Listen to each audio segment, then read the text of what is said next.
байна уу? За бүгдээрээ сайн байцгаана уу? За та бүхэндээ уулзсан доо баяртай байна. Хамтдаа залбираад тэгээд эхэлцгээе. Биднийг хайрлаж аварж өгсөн Бурхан танд талархлаа. Бид бүхнийг аварж өгөөд өөрийнхөө бий болсон энэ чуулган дотор байлгаж өөрийнхөө эрхэм үнэтэй үгээр сургамжилж өгч бид бүхэндээ сонттой сайн мэдээ дараа хамтдаа итгэлээр өсөх боломжтой ахын дүүсийг дэргэд мань байлгаж өгч байгаад баярлалаа. Бас залуу наснд маань аварж өгөөд Бурхан таны төлөө хийх хөдөлмөрлөхийн эрхэм боломжийг өгч байгаад баярлалаа. Энэ толгой бүхэн залбирж байгаа ахын дүүс нэг бүртээ Бурхантай хамт байж өдөртөж өгөөрэй. Бурхан таны хүслийг, Бурхан таны үгийг илүү сайн ойлгож ухаарч түүний дагуу амьдрч чадхад та төсөлж өдөртөж өгнө. Нөхрөлийн эхлэлээс төгсгөлийг Бурхан танд даатгаад биднийг хайрладаг Есүс Христийн нэрээр залбирлаа. Амен. За хамтдаа Эфес номноос харцгаая.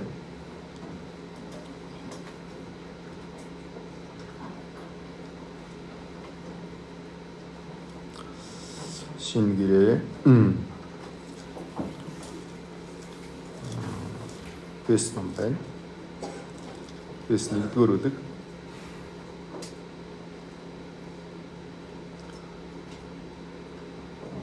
Эфес 1-ийн 1-ээс 2-р ишлэл байна.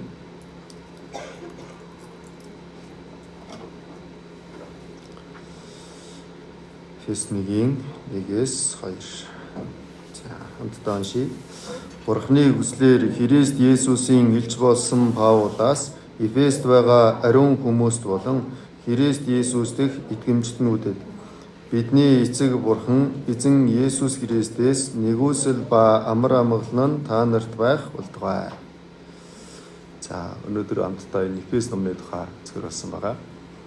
За хувьдаа бас хамгийн анхлээд энэ Эфес номны тухай оюутнуудад үг орохоор болоод эхэндээ жоохон сандарсан байгаа.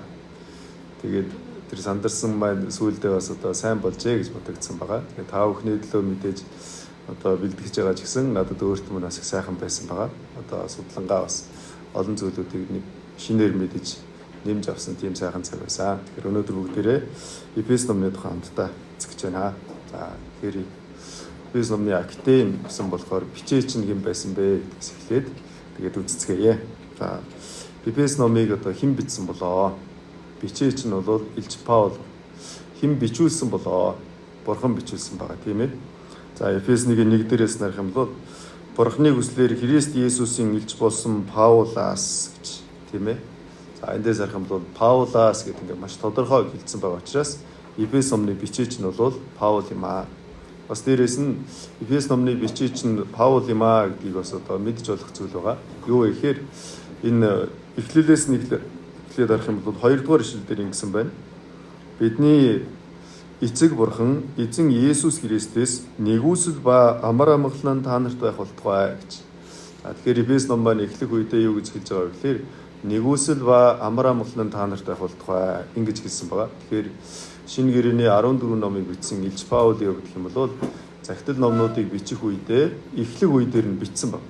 Нэгүсэл ба амар амгалан та нарт байх болтугай гэж тийм ээ. Тэгэхээр энэ мэдчилгээ нь юу вэ гэхээр Илч Паулийн одоо бусад чуулганууд руу бичсэн эсвэл одоо бусад захидал номуудыг бичсэн тэр одоо бичээсүүдийн захидлуудын эхлэл хэсгээр нь дандаа нэгүсэл болоод амар амгалангийн тухай бичсэн байна.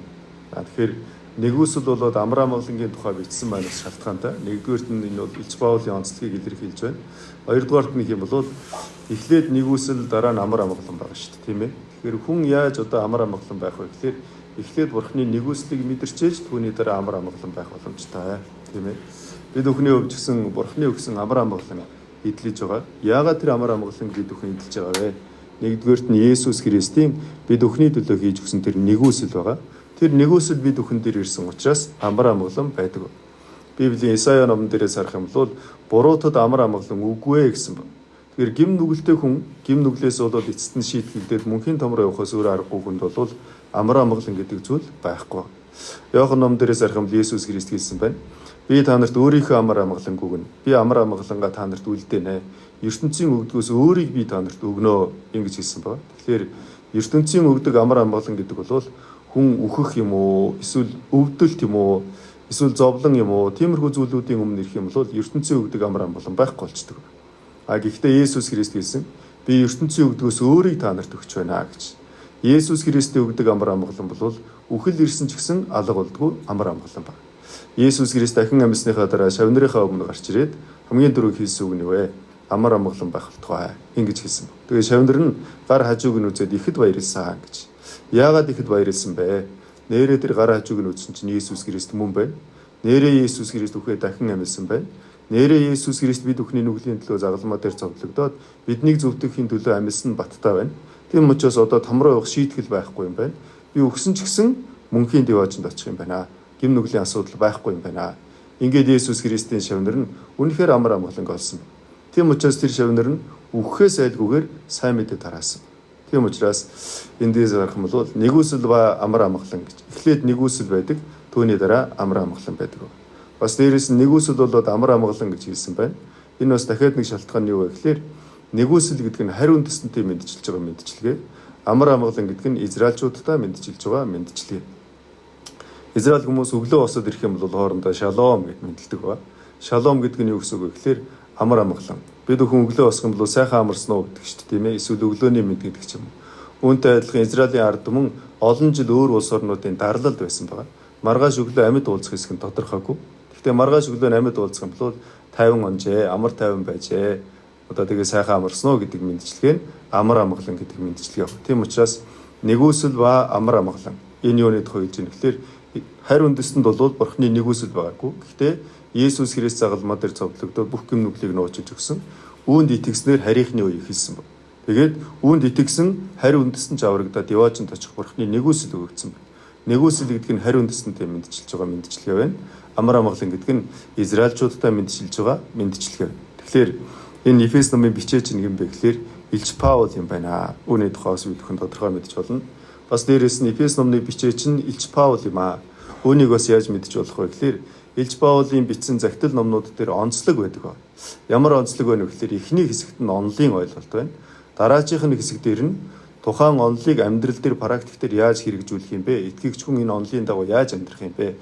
Үүнийг одоо хийлж өгсөн ийм хэсэг байдаг. Тэгэхээр энэ Эфес номыг уншаад үзэх юм бол эхний хэсэгт нь онлын хэсэг, хоёр дахь хэсэгт нь практик буюу хэрэгжүүлэх тухай. Бид бүхэн одоо сургууль сурах юм бол багш эхлээд томьёогийн зааж өгч байгаа. Түүний дараа томьёог яаж хэрэглэх вэ? Энэ томьёоны дагуу яаж одоо бодох юм бэ? Үүнийг зааж өгдөг байна.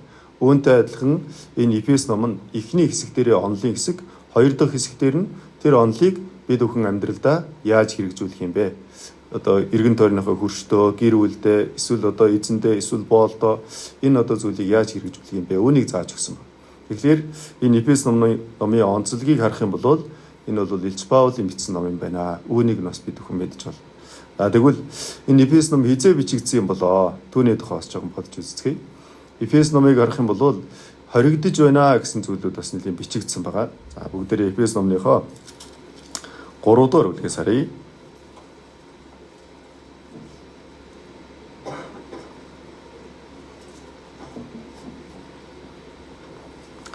Эфес 3-ийн 1-р ишлэл байна. Эфес 3-ийн 1-р ишлэл. За хамтдаа уншийе. Үүний улмаас Паул би харийнхан та нарын төлөө Христ Есүсийн хоригдол болсон юм.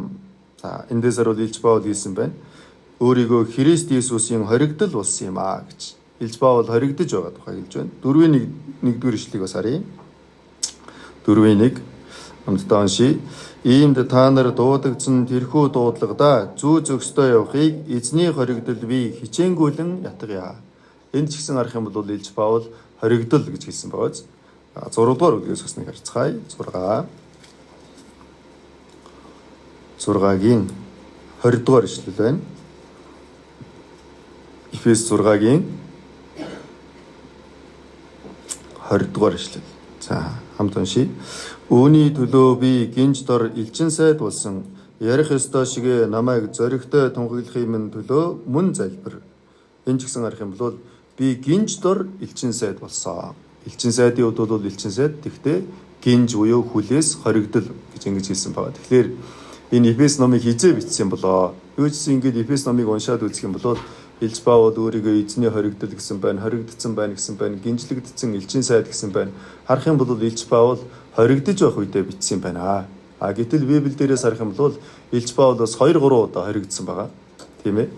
Үйлс ном дээрээс харах юм бол Үйлс номны 16 дугаар бүлэг дээрээс харах юм бол Илч Паул Филиппод очиж Саймонд тарааж байгаад 1 удаа хоригдсан байна. Үүний дараа Үйлс номны 19 дугаар бүлэг дээрээс бас харах юм бол хоригдсан байна. Түүний дараа Ромд очих юм бол бас хоригдсан байна. Тэгээ энэ аль хоригдох үедээ бичсэн болоо. Тэгээд олон одоо хүмүүс Библийг одоо шалгаж үзээд судлаж үзээд эцсийн үр дүнд нь юу гэж дүгнсэн бэ? Манай эртний 60-аас 62 оны үед Ромд хоригдож байх үедээ бичсэн юм байна. Ингэж одоо дүгнсэн байгаа. Тэгэхээр энэ Эфес номны бичигдсэн үе нь хизээ вэ гэхээр манай эртний 60-аас 62 оны үед бичсэн юм байна. Ингэж одоо эцсийн байдлаар дүгнэж байна. За үүний дараа энэ Эфес ном маань Библиэл дээрээс харах юм бол бас их тийм чухал байршлыг эзэлдэг байгаа. Библиэл дээрээс харвал Библийг харах юм бол хуучин гэрээ 39 номтой, шинэ гэрээ 27 номтой. Тэгээ бүгдээрээ юм дараалалтай байгаа. Тэгэхээр Библийн дараалал бас санамсаргүй зүйл биш юм байна гэдгийг харах юм бол бас их сайн ойлгох боломжтой. Библийн Ром ном дээрээс харах юм бол хүн гим нүглээс яаж чөлөөлөгддөг юм бэ?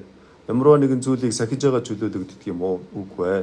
Хүн итгэлээрээ зөвтгөгддөг юм аа. Ром ном дээрээс харах юм бол үүнийг мэдж болно.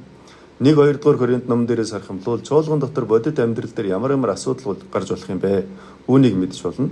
Галаат ном дээрээс харах юм бол хүн ариун сүнсээр дүүрэн амьдрах ёстой юм аа. Үүний тухай бас мэдж болно. Үүний дараа Эфес номыг харах юм бол хүн ариун сүнсээр дүүрэн амьдрахын тулд гарцаагүй чуулган хэрэгтэй юм аа. Тийм учраас энэ Эфес ном маань чуулганы тухай хэлж өгч байгаа. Галаат номыг уншаад ариун сүнсээр дүүрэн амьдрья. Шийдсэн ч гэсэн хүн ганцаараа байх юм бол чуулгантай хамааралгүй байх юм бол ариун сүнсээр дүүрэн амьдрах боломжгүй. Тийм учраас ариун сүнсээр дүүрэн амьдрья гэх юм бол гарцаагүй чуулган дотор байх хэрэгтэй юм аа. Тийм учраас энэ Эфес ном чуулганы тухай хэлж өгч байна. Бас дээрээс нь Филиппо ном байна. Эфес номны ард Филиппо ном байгаа. Тэр хүн чуулган дотроо нөхөрлөх ёстой юм аа. Зөв нөхөрлөл гэж ямар нөхөрлөлийг хэлдэг юм бэ? Үүнийг Филиппо ном гэж хэлж өгч байна. Колосе ном дээрээс харах юм бол бид бүхэн ингэ мэдсэн бол тэр зүйл дотор ингээд үндэслэгдэх ёстой юм аа. Тэгээ Филиппо номыг ярих юм бол уучлалын тухай бас ингэ хэлж өгч байна. Тэгэхээр энэ Эфес номыг харах юм бол хүн ариун сүнсээр дүүрэн амьдрахын тулд гарцаагүй чуулган дотор байх ёстой. Чуулганыг зөв таньж мэдэх ёстой юм аа. Тийм учраас энэ Эфес номны дараалал нь бол их чухал гэж ингэж хэлсэн. Зарим хүн хэлэхдээ юу гэж хэлж байгаа юм гэхээр Илч Паулын бичсэн 14 ном байгаа. Тийм ээ. Еврей номыг бол яг тодорхой Илч Паул бичсэн гэж бол одоо тодор дээр нь гараагүй. Гэхдээ судлаад үзэх юм бол бас Илч Паул бичсэн юм байна гэдэг нь бас ойлгомжтой байдаг. Тэгэхээр энэ 14 номон дотроос хамгийн чухал ном гэвэл аль номыг хэлэх вэ? Мэдээж 14-өө чухал баг тийм ээ. Гэхдээ тэр дотроос хамгийн чухал нь гэвэл аврагч зүгт хамгийн хэрэгтэй ном нь аль ном юм бэ? Зарим хүмүүс бас хэлж байна. Эфес ном хамгийн хэрэгтэй нэ. Яагаад вэ? Хүн чуулганыг зөв мэдчихэж бусад зүйлүүд нь бүгдээрээ орж ирэх боломжтой байдаг юм аа. Ингэж бас хэлсэн байна. Бас дээрээс нь харах юм бол энэ шинэ гэрээний Эфес ном болоод Колосе ном хоёр бол хоорондоо жоохон төстэй агуулгууд гардаг. Зарим хүмүүс бол 2-1, зарим хүмүүс 3-1 орчим нь хоорондоо төстэй байна. Ингэж хэлсэн байгаа. Гэхдээ Эфес ном, Филиппо ном, Эфес ном болоод Колосе ном хоёр хоорондоо төстэй байгаа мөртлөөсөө бас хоорондоо ялгаатай байна гэж. Юугаараа төстэй байгаа юм бэ? Хоёулаа Христ болоод чуулганы тухай хэлж байна. Юугаараа ялгаатай байгаа юм бэ? Энэ Эфес ном болоод тэргүүн нь Христ, бие нь чуулга юм аа. Тэгээ энэ одоо Эфес ном болохоор Христийн бие болсон чуулганы тухай илүү онцгойж хэлж байгаа юм аа. Өөрөөр хэлбэл Христийн биенийхэн тухай. Колосе ном юугийн чухалчилж хэлж байгаа юм бэ? Биений тэргүүн болох Христийг чухалчилж хэлж байгаа юм аа. Адилхан юм ярьчлаа гэж бодсон уу? Зарим хүмүүсийн харцсан бас жоохон өөрчлөгдөж барихгүй нэг ойлгосон юм шиг харагдахгүй. Тэгээ сууж байна. Колосе ном нь болохоор тэргүүн болох Христийн тухай. Тийм ээ. Эфес ном нь болохоор бие болох чуулганы тухай. Христ болоо чуулган хоёр ямар харьцаатай юм бэ? Христ бол тэргүүн нь, чуулган бол бие юм аа. Тэгвэл Эфес ном тэргүүн болох Христийн бие болсон чуулганыхын тухай. Колосе ном нь биений тэргүүн болох Христийн тухай. За, Эфес номныхоо 4-р бүлэг байна.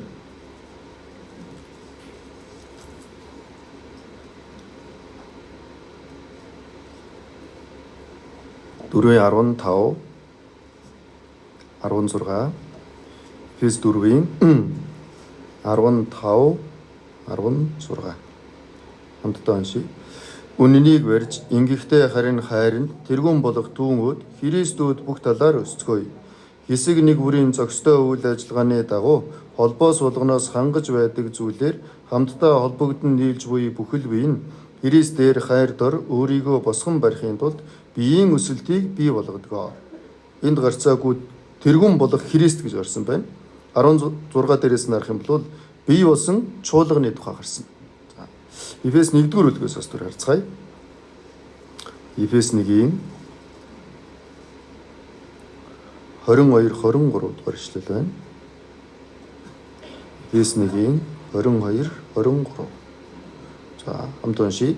Бурхан бүх юмсыг түүний хөл дор захируулж, түүнийг чуулганд бүх юмсийн дээрх тэргүүн болгож өгөв. Чуулган нь түүний бие, тухайлбал бүхний дотор бүгдийг дүүргэгчийн дүүрэл болоо. Тэргүүн нь бол Христ юм аа.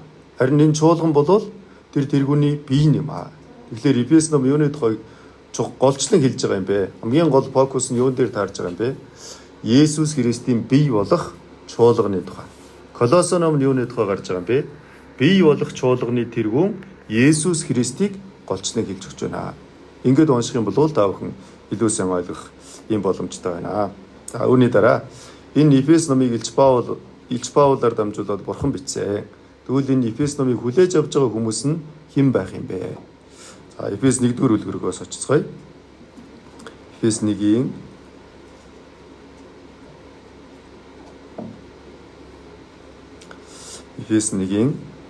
1-р ишлэл байна. Удаа уншийе. Бурханы хүслээр Христ Есүсийн илж болсон Паулаас Эфест байгаа ариун хүмүүст болон Христ Есүс дэх итгэмжтнүүдэд. За энэ дээрээс харуул хэлсэн байна. Эфест байгаа ариун хүмүүст болон гэж. Тэгэхээр энэ Эфес номыг хүлээж авах хүмүүс нэг юм бэ гэхээр тухайн үеийн Эфест байгаа ариун хүмүүс. Тийм ээ. Ариун хүмүүс гэхээр ерөөсө гим нүгэл хийдгүү төрөлхийн одоо бусдаас өөр төрсэн тийм хүмүүс биш шүү дээ. Тийм ээ. Эфест амьдарч байгаад Есүс Христийг таньж мэдээд гим нүгэл нь мөнхөд уучлагдсан гэдгийг ойлгоод аврагдсан хүмүүс. Бурхны өмнө ариун гэж үзэгдсэн хүмүүс. Тэр хүмүүст зориулаад энэ Эфес номыг одоо бичсэн. Бас дээрэс нь ганцхан тухайн үеийн Эфес чуулганы итгэгчдэд бичсэн биш. Үе үеийн бүх Христэд итгэгч хүмүүс. Есүс Христийн доторх хүмүүст бас энэ Эфес номыг бичсэн. Тэм учраас нэг дээрээс нь харуул хэлж байна. Бурхны хүслээр Христ Есүсийн илж болсон Паулаас Эфест байгаа ариун хүмүүс болон Христ Есүс дэх итгэмжтнүүдэд. Тийм ээ. Христ Есүс дэх итгэмжтнүүд 2019 оны Библиэд орчуулган дээрээс харуул Христ Есүс доторх итгэмжтэн гэсэн байгаа. Тийм учраас энэ Эфес номыг хамгийн ихний ээлжинд хүлээж авах хүмүүс нь хэн бэ? Эфест байгаа аврагдсан хүмүүс. Хоёрдугаар хүлээн авагч нь хэн бэ? Есүс Христ дэх итгэмжит хүмүүс. Есүс Христийн доторх итгэмжит хүмүүс ээ. Тэгэхээр энэ Эфес ном бол нэгдүгээрт нь Эфес чуулганы ахын дүүс, хоёрдугаарт нь Есүс Христийн дотор байгаа өнөөдөр энэ цаг үед амьдарч байгаа бид бүхэн ч гэсэн зориулаад бичсэн ба. Та бүхэн рүү зориулаад Илж Паул захиа бичжээ. Тэгвэл бас ямар гоё юу те. Гэтэл энэ дээрээс харуул Есүс Христийн доторх итгэмжтнүүд гэсэн байхгүй. Тэгэхээр үнэхээр баттай аврагдсан хүн болвол Илж Паул тийм ээ. Бурхан Илж Паулаар дамжуулаад надад энэ захидлыг бичжээ. Ингэж удаад уншсан ч гэсэн огт алдах зүйл байхгүй гэсэн. Тэгж удаад унших юм бол бүр илүү сайн ойлгогдож, бүр илүү сайн ухаарагдах байхаа. Тийм ээ. Тийм учраас энэ бол тухайн цаг үеийн нэг хэсэгхэн хүмүүс зориулсан биш. Бүх цаг үед амьдарч байгаа Есүс Христийн доторх итгэмжтэй хүмүүс. Өнөөдөр энд аврагдаад энд сууж байгаа залуучууд та бүхэнд, оюутнууд та бүхэнд зориулаад бичсэн намаа. Аврагдсан хүмүүст тийм ээ. Бид бүхэн зориулаад бичсэн намаа. Ингэж бодоод унших юм бол намаагүй гоё байх нэ. За дээрэс нь энэ Эфес чуулганд зориулаад ингэ захидал бичсэн шалтгаан юу байсан бэ? Энэ Эфес номыг бичих болсон шалтгаан юу байсан бэ? Тийм ээ. За тухайн үед харах юм бол манай эртний 60-аас 62 оны үе гэдэг чинь олон газар сайн мэдээ тараагдаж байгаа. Олон газар аврагдсан ахын дүүс бий болж байгаа. Гэтэл аврагдсан ахын дүүс маань итгэлийн амьдралаар сайн амьдрмаар байдаг. Юм ямар нэгэн зүйл хийх гээд хичээгээд байгаа юм шиг байгаа. Тэгтээ бас нэг сайн болж өгөхгүй. Тэгтэл асуудал юунд байна вэ? Илж Паул тунгаан бодонгоо энэ чуулганы талаар сайн мэдэхгүй байгаа юм байна. Тэгвэл чуулганы талаар сайн мэдчих юм бол аврагдсан хүмүүс үнэхээр итгэлийн амьдралаараа сайн амьдарч болох юм байна. Тийм учраас тухайн үед чуулганы талаар ерөнхийдөө ойлголт байхгүй байгаа нь аврагдсан хүмүүсийн итгэлийн амьдрал тэр хүмүүсийн хүсэж мөрөөдөд байгаа тэр хэмжээнд хүрэхгүй байгаа шалтгаан юм байна. Тэгвэл чуулганы тухай зөв ойлголтыг өгөө. Ингээд Эфес номыг бичсэн баг. За бас дээрээс нь Эфес номыг бичсэн шалтгаан юу вэ? Тухайн үед Эфес ч гэсэн Израиль хүмүүс ба. Бас Эфест ямар хүмүүс вэ гэхээр харь үндэстнүүд байгаа байхгүй. Тэгвэл чуулган дотор Израиль хүн болоод харь үндэстэн хоёр хоорондоо цог сууж байгаа. Тэгвэл энэ хоёрын хоорондоос хагарал гарах боломжтой байхгүй. Тэгвэл тэр хагарлыг байхгүй болгохын төлөө хагаралдах шаардлагагүй нэгдэх ёстой юм аа. Үүнийг ойлгуулахын төлөө энэ Эфес номыг бичсэн байна. За тухайн үеийн харь үндэстэн болоод Израильчуудын харилцаа ямар байсан бэ гэхээр Израильчууд нь харь үндэстнүүдийг бохир заваан гэж үздэг байсан ба. Зарим тохиолдолд бүр нохоо мэд үздэг байсан гэж. Харь үндэстнүүд нь Израильчуудаа юу гэж бодох вэ? Олон жилийн турш дарлагдж байгаа үндэст. Тэгсэн мөртлөөс их цантаа үндэст. Ингээд хоорондоо ерөөсөө ингээд нэг тийм хоорондоо ойлголцох тийм зүйл байхгүй. Галаат номон дээрээс харах юм бол Петрийн тухай зэмлэл гарч байгаа. Петр яасан бэ гэхээр харь үндэстнүүдэд цуг суугаад хоол идчихсэн. Гэтэл Яаковоос ирсэн хэдэн хүмүүс ирсэн чинь Петр нөгөө харь үндэстнүүдэд цуг суугаад хоол идэхэ болцсон. Эннийхэн тухай бас ингээд гарч байгаа. Тэгэхээр тухайн үед харь үндэстэн болоод Израиль хүмүүс хоорондоо цуг суугаад хоол идэх боломжгүй. Тийм цаг үе байсан. Тэгэхээр ийм хүмүүс хоорондоо чуулган дотор ингээд цуг сууж байгаа учраас хагарал гарах боломжтой. Тийм учраас тэр хагаралыг байхгүй болгохын төлөө энэ Эфес ном бичигдэх шаардлагатай байжээ. Та бүхний хувьд ч гэсэн бодоод үзээрэй. 10 жилийн турш өөртөө чинь дайсан байсан хүн байлаа. Аврагдаад ороод ирсэн чинь нөгөө хүн чуулган дотор сууж байна. Тэгвэл аврагдсан чинь дайсан байхаа бойлоо шууд боломжтой юу? Шууд уулна боломжтой юм шиг боловч бас яг үнэндээ бодит байдал дээр яах гэсэн мэдэхгүй шүү дээ, тийм ээ. Миний хувьд гэх юм бол аврагдахын өмнөх дургуй нэг хүн байсан байгаа. Аврагдаад ороод ирсэн чинь нөгөө хүн чинь чуулган дотор надаас дөрүүлээд ороод ирсэн сууж байна. Тэр үед хамгийн их миний сэтгэлийг гонсоолгосон зүйл тэр хүн байсан байгаа. Тэгтлээ их дургуй хүн байсан байгаа. Тэгтэл аврагдаад ороод ирсэн чинь нөгөө хүн чинь чуулган дотор байсан. Шууд бас уулна ингэж болохгүй дээ гэсэн бодол байгаа юм л да. Тэгтэл чадахгүй байсан байхгүй. Тэгээ цаг хугацаа өнгөрсөн чинь хоорондоо тийм ээ дургуйцах шалтгаан байхгүй юм байна. Үүнийг ойлгосон байна. Үүнтэй адилхан Эфес чуулган дотор ч гэсэн хайр үндэстэн болоод Израильчууд. Тийм учраас хоорондоо хагаралдаад ах шалтгаан байхгүй шүү дээ. Тийм ээ аврагдсан учраас. Тийм учраас тэрийг нь ойлгуулахын төлөө энэ Эфес номыг бас бичсэн байна. Үүний дараа бас энэ Эфес номыг бичсэн шалтгаан юу юм бэ? Тухайн үед яасан бэ гэхээр хүмүүс ингээд аврагдчихсан. Чуулган дотор ингээд байхын үед байгаад байгаа. Тэгсэн мөртлөөсөө тэр хүмүүсийн хувьд гэх юм бол нийгэмтэйгээ яаж харилцах юм? Хүмүүстэй яаж харилцах юм? Эзэндээ яаж хандах юм? Боолдоо яаж хандах юм? Аврагдсан хүмүүсийн гэр бүлийн харилцаа ямар байх юм? Нөхөртөө яаж хандах вэ? Эхнэртөө яаж хандах вэ? Тийм ээ. Бас дээрэс нь аврагдсан хүн чинь сүнслэгээр бид бүхэн дайнд оролцоод явж байгаа. Үүнийгээ бас тэр хүмүүс мэдэх ёстой. Тэгээд тэр сүнслэг дайнд оролцохын тулд хүн юун дээр анхаарах ёстой? Ямар өв зэвсгийг агсах ёстой? Үүнийхэн тухай ойлгуулж өгөхийн тулд энэ Эфес номыг бичсэн. За, үргэлжлүүлээд Эфес гэж ямар хот байсан юм бэ? Түүний тухай бас жоохон бодож үзцгээе. За, Эфес хотыг бол одоо ч гэсэн хайгаад үзэх юм бол гараад ирдэг байгаа. Одоогийнхоор бол Турк улсад байсан тийм хот байна. Тэгээд энэ Эфес хот нь тухайн үедээ бомб хот байсан гэж байна. Бомб хот байсан. Тийм учраас олон хүн цугладаг газар байсан. Бас дээрэс нь арилжаа намыг хийх боломжтой тийм эдийн засгийн хувьд нэлээд тийм хөдөлгөөнтэй боломжтой тийм газар байсан. Бас энэ Эфес хотыг харах юм бол тэр дотор Артемис гэдэг тийм шүтэгддэг тийм химийн шүтээ байсан. Тэр химийн шүтээ байдаг учраас хүмүүс тэр химийн шүтэн ихтэй тэгээд дээрэс нь мухар сүсэг ихтэй тийм газар байсан. Та бүгдээрээ Үүс номноос нэг төр харцгаая. Үүс номны 19 дугаар бүлэг байна.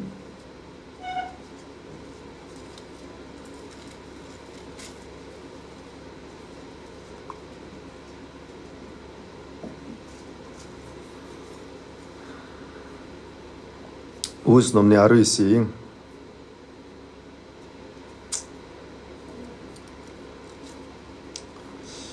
энэ дарах юм бол Эфес хотод ийм үүмэн суманд игдсэн байгаа. Юунаас болсон бэ? За 25 дугаар ишлэл байна.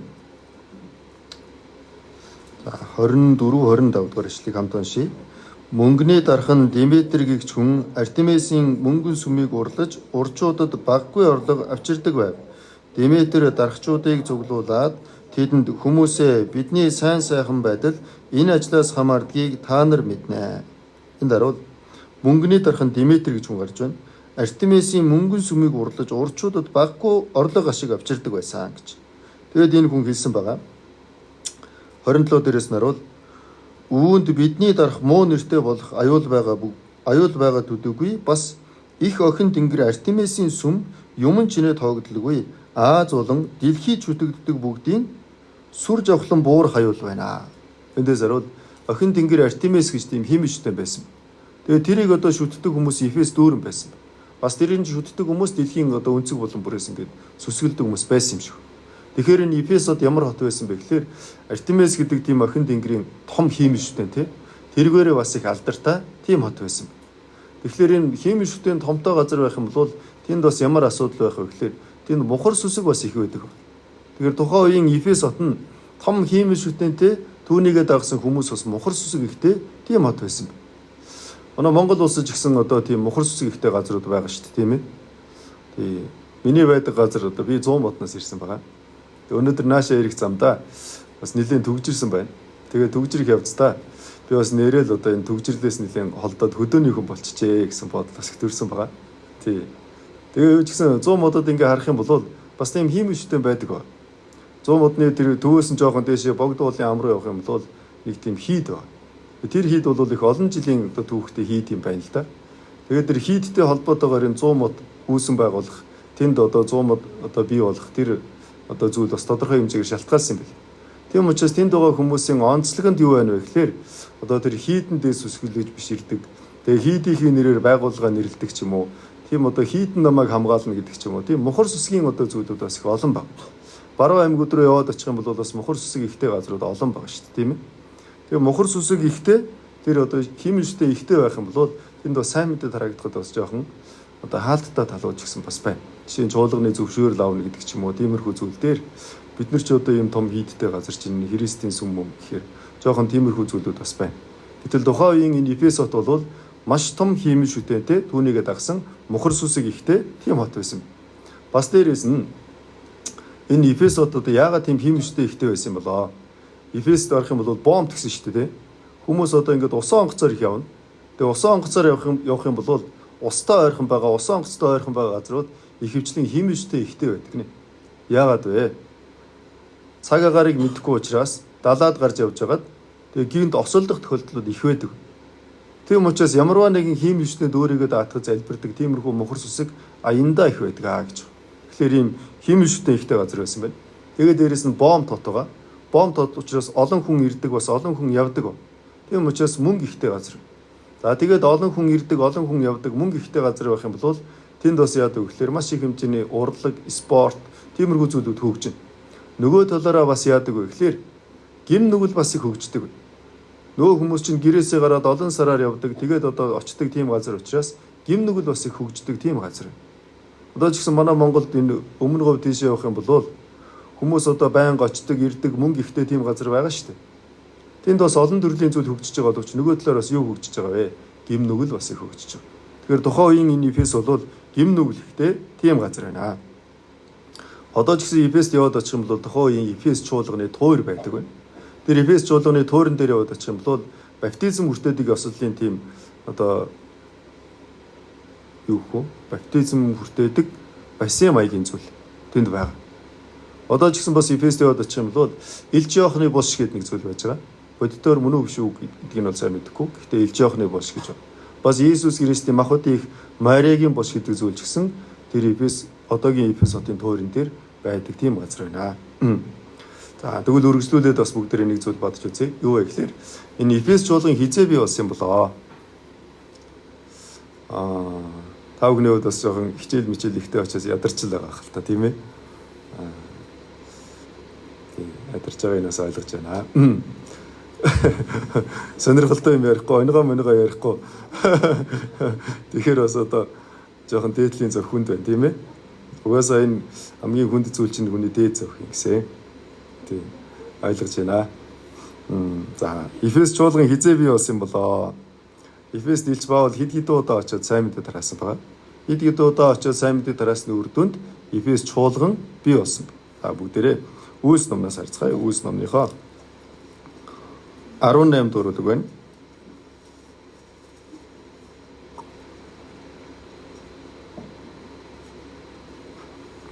Эфес 18-ийн 19 дугаар ишлэл байна. 18-ийн 19. За хамтдаа уншийе. Тэд Эфест ирв. Паул нөхдөө тэнд үлдээгээд өөрөө синагогт очиж юудэчүүдтэй харилцан ярилцав. За ингээд арах юм бол энэ одоо үйл явдал нь хизээ вэ гэхээр Илч Паулын сайн мэдээний 2 дугаар аяны үе байгаа. Энэ 2 дугаар аяны үед Илч Паул Эфест ирсэн байна. Тэгээ Эфест ирээд яасан бэ гэхээр тэнд очоод юудэчүүдтэй ярилцах болсон юм аа гэж. Тэгээ 20 дээрээс наруул тэд түүнийг удаан хугацаагаар байхыг гуйсан боловч тэд зөвшөөрсөнгүй. Харин тэдэнтэй салахаас гүйцэтгэхдээ хэрв бурхан хүсвэл би дахин та нар дээр эргэж ирнэ гэлээ. Ийхүү Эфесээс усан онгоцоор явжээ. За ингээд арах юм бол Илч Паул сайн мэдээний 2 дугаар аяны үед Эфест ирээд сайн мэдээ дараасан байгаа. Тэгээд эндээс арах юм бол хэлж байгаас Паул нөхдөө тэнд үлдээсэн гэж. Хэнийг үлдээсэн юм болоо? 18 дугаар ишлэл дээрээс нь арах юм бол Прискила, Акул хоёр түүнтэй хамт байсан гэж хэлсэн байгаа. Тэгэхээр Илч Паул сайн мэдээний 2 дугаар аяны үед Эфест ирээд сайн мэдээ дараасан. Илч Паулыг хэсэг хугацаанд бид нартай хамт байгаа ч гэж гуйсан. Гэтэл яасан бэ гэхээр Илч Паул Прискила, Акул хоёрыг тэнд үлдээгээд тэгээд одоо бурхан хүсэх юм бол дахиад эргэж ирнэ гэж хэлээд ингээд явсан байна. Тэгээд үүний дараа яаж вэ гэхээр 23 дугаар ишлэл байна. За би та бүхэнд уншиж өгье. Тэнд хэсэг хугацаагаар байж байгаад замд гарч Галатын нутаг болон Фругийг дараалан туулж гарахдаа бүх итгэгчдийг хүчрэгжүүлж байлаа. Эндээс орол тэнд хэсэг хугацаагаар байсан гэж байна. Энэ хэсэг хугацаагаар байж байгаа түүний дараа замд гарсан. Энэ үеэс Илч Паулын сайн мэдээний 3 дугаар аян эхэлж байгаа. Тэгээ сайн мэдээний 2 дугаар аянда Эфест дээр очсон. Сайн мэдээний 3 дугаар аяныхаа үед бас яасан бэ гэхээр Эфест очсон баг. 19-ийн 1-р ишлэл байна. За бүгдээрээ хамт уншийе. Аполли Коринтод байх үед Паул дээд нутгуудаар явсаар Эфест ирээд хэсэг дагалдагчдыг олж уулзав. За эндээс арах юм бол Илч Паул дахиад Эфест ирсэн гэж. Тэгээд энд яасан бэ гэхээр хэсэг дагалдагчдыг олж уулзсан гэж. Ингээд яасан бэ гэхээр тэр хүмүүс ариун сүнсийг авсан уу? Ариун сүнсийг аваагүй гэсэн. Тэгээд тэр хүмүүс ариун сүнсийг авсан байгаа. Үүний дараа 8 дугаар ишлэл дээрээс нарах юм бол тэрээр синагогт орж 3 сарын турш зоригтой харин Бурхны хаанчлалын тухай сургамжлан ятгалаа гэж. Тийм байна уу? Тэгээд Эфест ирээд 3 сарын турш синагогт ороод Бурхны хаанчлалын тухай тунхагласан. Үүний дараа 9 дугаар ишлэл дээрээс нарах юм бол хүмүүсийг Туранны сургууль гэдэг сургууль дээр тусгаарласан байгаа. Тэгээд энд Библийг заасан байна. Өдөр бүр сургамжилсан. 10 дугаар ишлэл дээрээс нарах юм бол ингээд Азад суурьсан бүх юудэ грекүүд 2 жил өнгөрөхөд эзний үгийг сонсцоожээ. Энэ Илч Паул сайн мэдээний 3 дугаар аяны үеэр Коринтод байсан. Тэгээд энд одоо синагогт ороод 3 сар заасан. Туранны сургууль дээр хүмүүсийг тусгаарлаад 2 жил орчим заасан. Тэгээд энэ тэр үед яасан бэ гэхээр Азад байсан олон хүмүүс Бурхны үгийг сонссон гэж. Тэгээ энэ үеэс эхлээд одоо энэ Эфес чуулган бий болж байгаа. Тэгээ Эфес чуулган бол онцгойлон Илч Паулын их хайрладаг чуулган байсан юм байна. Үүнийг нь бас их мэдэх боломжтой байгаа. Та бүхний хувьд ч гэсэн одоо нөхөрлөж байгаа чуулганы мэдээж хайрладаг л байх л да, тийм ээ. Гэхдээ онцгойлон хайрлаж байгаа бас өөр чуулган байж магадгүй, тий. Миний хувьд гэх юм бол бүх чуулганаа бүгдийг нь хайрлаж байгаа. Гэхдээ 100 мод чуулганыг бол онцгойлон их хайрлаж байгаа. Илч Паулын хувьд ч гэсэн бас адилхан байгаа. Мэдээж бүх чуулганыг бүгдийг нь хайрлаж байгаа. Гэхдээ Эфес чуулганыг бол онцгойлон их хайрладаг ийм чуулган байжээ. Үүнийг бас бид бүхэн мэдэх боломжтой. Үйлс номны 20 дугаар бүлэг байна. Үйлс 20-ийн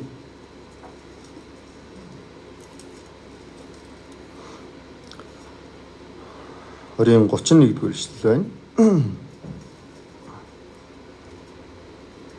31-р ишлэл хамтдаа уншийе. Иймээс 3 жилийн турш өдөр шөнөгүй хүн бүрийг нулимс унган тасралтгүй синхруулж байсныг минь санан дурсаж сэрэмжтэй байгтоо. Энд дээрээс харуул энэ Милет гэдэг газар Илч Паул Эфес чуулганы удирдагчдыг дуудсан байгаа. Тэгээд хэлж байна. Би 3 жилийн турш өдөр шөнөгүй хүн бүрийг нулимс унган тасралтгүй синхруулж байсан гэж. Тийм ээ. Тэгэхээр онцгойлон Илч Паул хаана их нулимс унгаваа? Өдөр шөнөгүй нулимс унгасан. 3 жилийн турш үнэхээр зүрх сэтгэлээ зориулаад сайн мэдээ дараасан ийм газар бол Эфес байна. Тэгээд энэ Эфесоос Прискила Акулыг үлдээсэн байгаа. Бас дээрээс нь 1-р Тимот 2-р Тимот номыг уншаад үзэх юм бол Тимотиг ч гэсэн бас тийш нийлгээсэн. Үүнийг бас мэдж бол. Ингээд харах юм бол энэ Эфес чуулган бол Илч Паулийн онцгойлон их хайрладаг тийм чуулган байжээ. Үүнийг бас мэдэх боломжтой байна. За үргэлжлүүлээд энэ Эфес номныхоо одоо жоохон онцлог руу одоо бүтэц рүү нь бас жоохон явж харцгаая. Эфес номноос харъя. Эфес ном.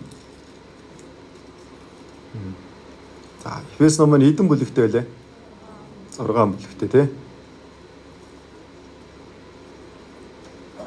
Эфес ном нь 6 бүлэгтэй. Тэгээд энэ Эфес номны 6 бүлгийг 2 хувааж болно. Онлын хэсэг, практикийн хэсэг гэж 2 хувааж болно. Хаагуур нь 2 хуваах вэ? Яг голоор нь хуваах юм бол боломжтой. Тийм ээ. 1-ээс 3 дугаар бүлэг нь онлын хэсэг. 4-өөс 6 дугаар хэсэг нь бүлэг нь одоо практикийн буюу яг бодит амьдрал дээр хэрэгжүүлэх тухай юм ойлголт гарсан байна. Тэгэхээр эхний хэсгийг нь унших юм бол хэцүү байх болоо. Хоёр дахь хэсгийг нь уншаад ойлгоход хэцүү байх болоо. Эхнийх нь онл учраас жоохон хэцүү. Хоёр дахь нь бид бүхний амьдрал дээр тулгамддаг асуудал учраас тэрийг уншиход жоохон арай амархан байна. Тэгэхээр Илж Паулийн бичсэн захидал номнуудыг уншаад үзэх юм бол эхний хэсэг нь уншиход жоохон хэцүү. Хоёр дахь хэсэг нь ойлгоход арай жоохон амархан болцдог. Тэгэхээр энэ Эфес номны эхний бүлэг нь юу вэ гэхээр онлын ойлголт. Хоёр дахь хэсэг нь юу вэ? Практик буюу бид бүхний бодит амьдрал дээр хэрэгжүүлэхтэй холбоотой тийм ойлголтууд гарч байна. Тэгэхээр 1-ээс 3 дугаар бүлэг нь онол, 4-өөс 6 дугаар бүлэг нь практик гарч байна. За тэгвэл бүлэг тусварынхын тухай бас жоохон бодож үзцгээе. За 1-р бүлгийг нь харах юм бол чуулган гэж юу юм бэ? Чуулганы эхлэл хизэнээс юм бэ? Үүнийг мэдэх боломжтой байна. 2-р бүлэг дээрээс нь харах юм бол чуулганы гишүүд нь хий юм бэ?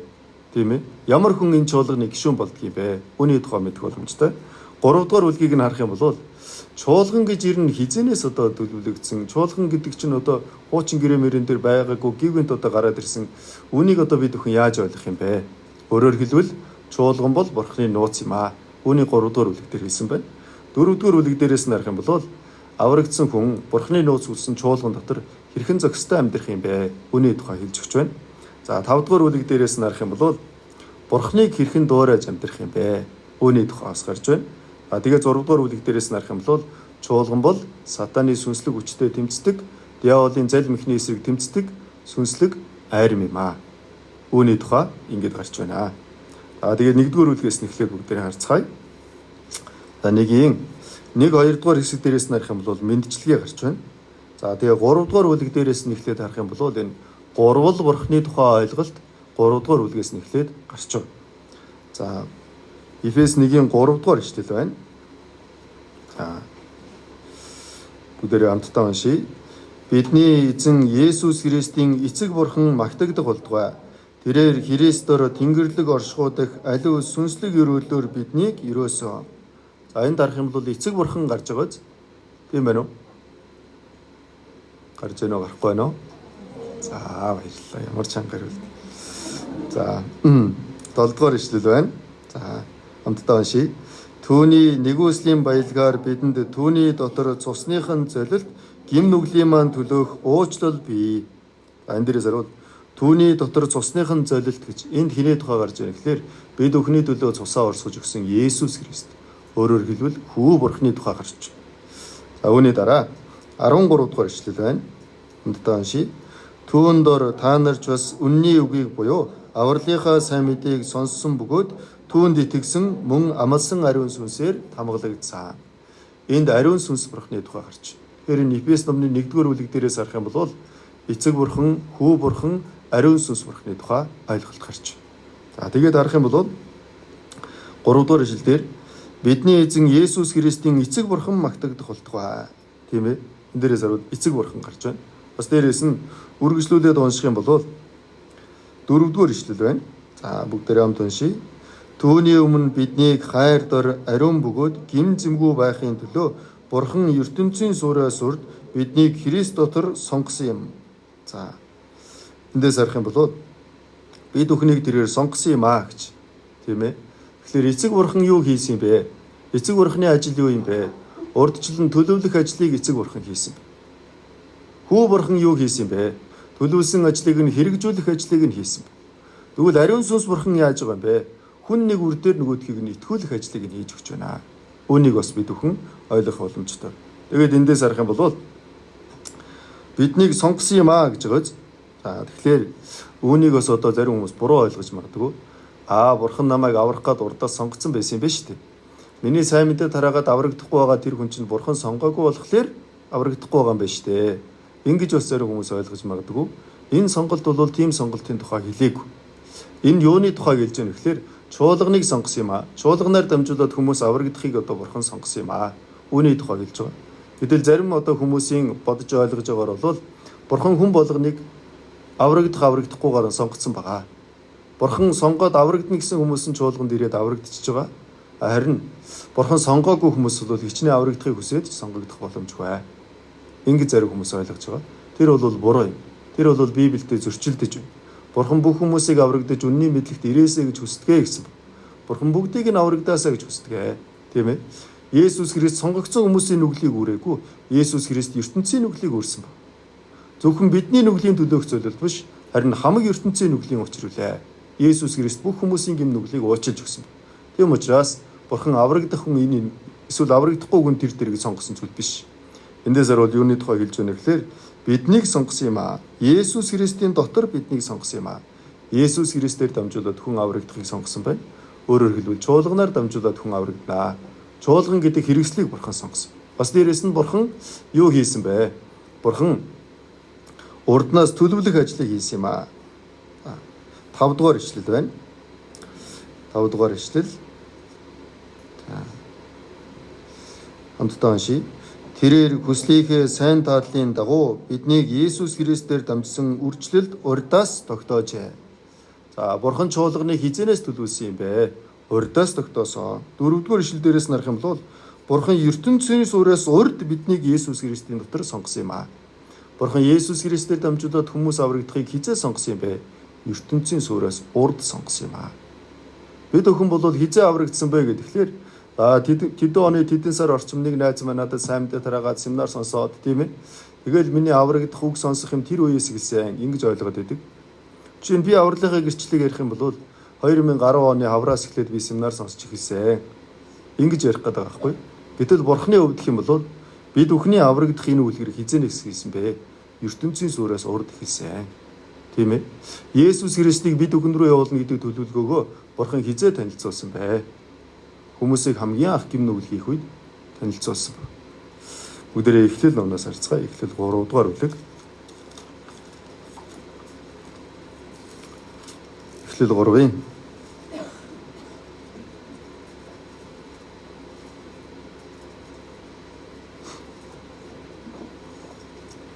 Эхлэл 3 дугаар бүлэг дээрээс харуул Адам Ев хоёр гим хийж байгаа. Бурхан Адам шийтгэлийг оногдуулсан байгаа. Евад шийтгэлийг оногдуулсан байгаа. Бас дээрэс нь могонд шийтгэлийг оногдуулсан. Адамд бурхан хэлэхдээ чи духныхаа хөлсийг тусдуулан байж хоолоо олж иднэ. Чамаа хөрс газар шороноос авсан тул чи шорондоо буцнаа гэсэн. Евад бурхан шийтгэлийг оногдуулсан байна. Би чиний жирэмсний зовлон үлэмж их болгоно. Өвдөд зовж өр хүүхдэд төрүүлнэ. Тийм ээ? Эр нөхөртөө чи захирагдана. Ийм шийтгэлийг болгосон. Харин могоонд бурхан ингэж хэлсэн байна. 15 дугаар ишлэл. Эхлэл 3-ын 15. Хамтдаа уншийе. Би тэр эмэгтэй та хоёрын хооронд бас чиний өр тэр эмэгтэйн үрийн хооронд дайсагнал үүсгэнэ. Тэр өр толгоогч нь бяцалж түүний өсхийг чи няцлана гэд. Эндээс харуул би тэр эмэгтэй та хоёрын хооронд чиний өр эмэгтэйн үрийн хооронд дайсагнал үүсгэнэ. Тэгэхээр энд эмэгтэйн үр гэж гарсан байна. Энэ ертөнцийн дээр эрэгтэй хүнтэй хамааралгүйгээр эмэгтэй үрээр ирсэн нь хэн бэ? Есүс Христ. Тийм биз? Өнөөдөр ч гэсэн өөрийгөө Есүс Христ гэж байгаа хүмүүс олон байгаа. Гэхдээ тэд нар бүгдээрээ эрэгтэй үр удан байна. Харин Есүс Христ бол онгон эмэгтэй Мариагаас мэдээлсэн эмэгтэй үр удан байна. Бас дээрэс нь энэ даруул хэлж байгааз тэр үр толгоогч нь бяцалж түүний өсхийг чи няцалнаа. Тэр Есүс Христийг загалмаа дээр цовдлох тэр үед Есүс Христийн өсхийг тийм ээ няцарсан. Тэгэхээр бурхан хүн төрлөختнийг Есүс Христийг илгээгээд эмэгтэй үрээр аварна гэдэг төлөвлөгөөг хизээ танилцуулва. Хамгийн анх гим нүгэл хийх үеэс нь танилцуулсан. Үүнтэй адилхан бурхан чуулганыг хизээ төлөвлөсөн юм бэ?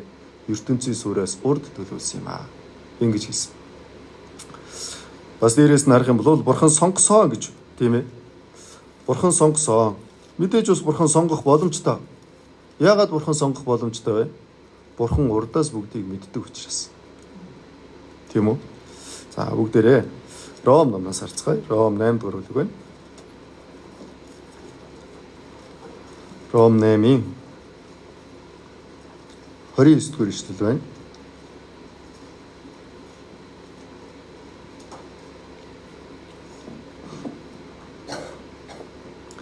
За 29 дугаар ишлэл хамтдаа уншийе. Тэр өөрийн хүүг олон ах дүүсийн дунд ууган байлгахын тулд урдаас мэдсэн хүмүүсээ тэр бас түүний дүртэй адил болгохоор урдаас мэдэж тогтоосон юм аа. Эндээс урдаас мэдсэн гэж. Тийм байна уу? Тэгэхээр Бурханы хувьд гэх юм бол төгс хүчтэй бурхан учраас урдаас мэдсэн гэж. Тийм байна уу?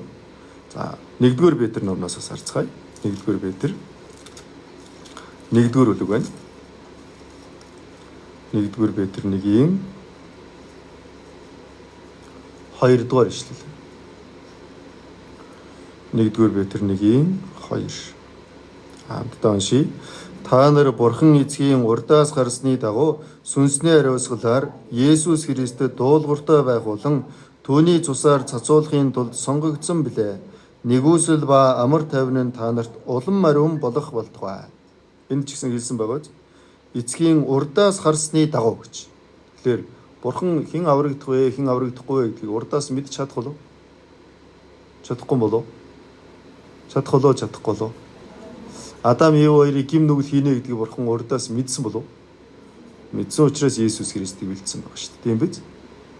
Яна ямар санамсаргүй юм болчоо, ерөөсөө огт бодоогүй, төсөөлөөгүй юм болчлоо шүү дээ. Бурхан тэгээгүй шүү дээ. Тийм биз?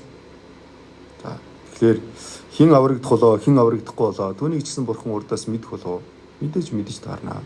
Гэхдээ Бурхан энэ нь аврагдана, энэ нь аврагдахгүй гэж тэр хүний өмнөрөөр сонголтыг нь хийдэг юм аа гэсэн. Ойлгогдож байна уу? За дахиад Эфес ном руу очие. Эфес 1-р бүлэг байна.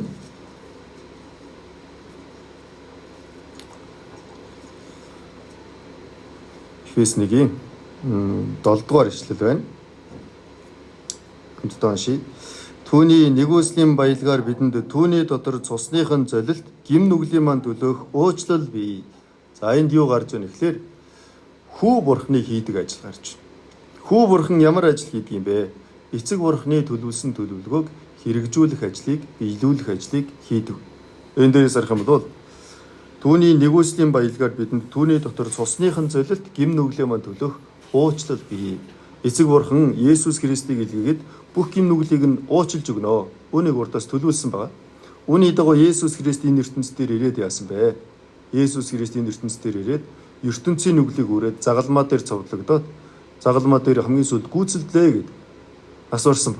3 дахь өдөртөө амилнаа гэсэн. Үүний дагуу амилсан баг. Ингээд Есүс Христ цусаараа бид бүхний гим нүглийг уучлах ажлыг биелүүлж өгсөн. Тэгэхээр хүү Бурханы хийдэг ажил юу юм бэ? Эцэг Бурханы төлөвлөснийг хэрэгжүүлэх ажлыг хийдэг. Ингэж хэлсэн. Үүний дараа ариун сүнс Бурханы хийдэг ажил нь юу юм бэ? Ариун сүнс Бурханы хийдэг ажил нь эцэг Бурханы төлөвлөснийг хүү Бурхан хэрэгжүүлээд ариун сүнс Бурхан үүнийг хүн нэгвэрт хүргэж өгдөг. Өөрөөр хэлбэл итгэхэд нь тусалж өгдөг. Энэ ажлыг ариун сүнс Бурхан хийдэг. Тийм учраас 13 дээрээс наруул итгэсэн мөн амласан ариун сүнсээр тамгалагдсан гэж. Тийм ээ. Итгэх үед ч гэсэн бас яасан бэ? Ариун сүнс тусалж өгсөн баг. Та бүхэн бас хаяа боддгоо. Би нэрээ одоо тэр үед надтай зөв семинар сонсч байсан олон хүн байсан. Тэр дотроос яаж би аврагдчихав? Тийм бодол хаяа төрдөг үү? Надад бас хаяа төрдөг байгаа. Тэр үед нэлээд олон хүн семинар сонсч байсан. Тэр дотроос тэгээд одоо чи яаж би аврагдаад үлдчихэв? Тийм ээ. Бид нар нэг тийм толгой сайтай болохоор биш. Бидний зүрх сэтгэл нэг тийм айхтар Бурханы өмнө зүв байгаад байгаа болохоор ч бас биш. Хамгийн гол нь ариун сүнс хамт байж ойлгуулж өгсөн. Ариун сүнс хамт байж ухааруулж өгсөн. Ариун сүнс хамт байж итгүүлж өгсөн. Би яг нэг үг хэлэхэд хамгийн эхлээ семинар сонсох үедээ юу ч барыг ойлгоогүй. Тэр үед оюутан байсан байгаа. Тэгээд надад юу их харагдаад байсан бэхээр орчуулагчийн найруулгын алдаа. Бас дээрээс нь зүв бичих дүрмийн алдаа, үсгийн алдаа. Фонтны өөр усан байдал. Тиймэрхүү харагдаад байсан байна. Тэгээ эхний удаа сонсохдоо юу ч ойлгоогүй. Тэгээ хоёр дахь удаагаас эхлэж жоохон ойлгосон. Яаж ойлгосон юм болоо? Ариун сүнс хамт байж ойлгуулж ухааруулж өгсөн учраас. Тэгээд итгэх болсон баг, аврагдах болсон баг. Яаж? Ариун сүнс хамт байж тусалж өгсөн учраас. Бид өгөн ч гэсэн аврагдцаа. Тийм ээ? Яаж тэр вэ? Өөрийнхөө мундагтаа биш. Ариун сүнс хамт байж бид өхөнд ухааруулж итгүүлж өгсөн баг. Тийм учраас бид өхөн бас аврагдсан байна. Үүний дараа Эфес номныхоо 2 дугаар бүлэг рүү бас очицгаая. За 2 дугаар бүлэг. За Эфес номны 2 дугаар бүлэг дээр чуулганы гишүүн нь хий юм бэ? Үүнийг одоо тавиад уншаад үзэх юм бол бас их тийм ойлгомжтой болж байгаа. Чуулганы гишүүн хэм бэ? 2:1 дээрээс харуул та нар алдаа зөрчил нүглийнхээ учир өгсөн байсан агаад тийм амьдарч байхдаа ертөнцийн замнал ба агаарын хүчнээ ноёргогч дуулуургүй хүүгүүдийн дотор ажиллагч тэр сүнсийг дагаж явсан. Та нар өгсөн байсан юм аа гэж. Тийм ээ. Хизээ өгсөн байсан юм бэ? Есүс Христ цусаараа гим нүглийг маань мөнхөд уучлж өгсөн гэдэгт итгэхийн өмнө бол өгсөн байсан. Өгсөн байсан.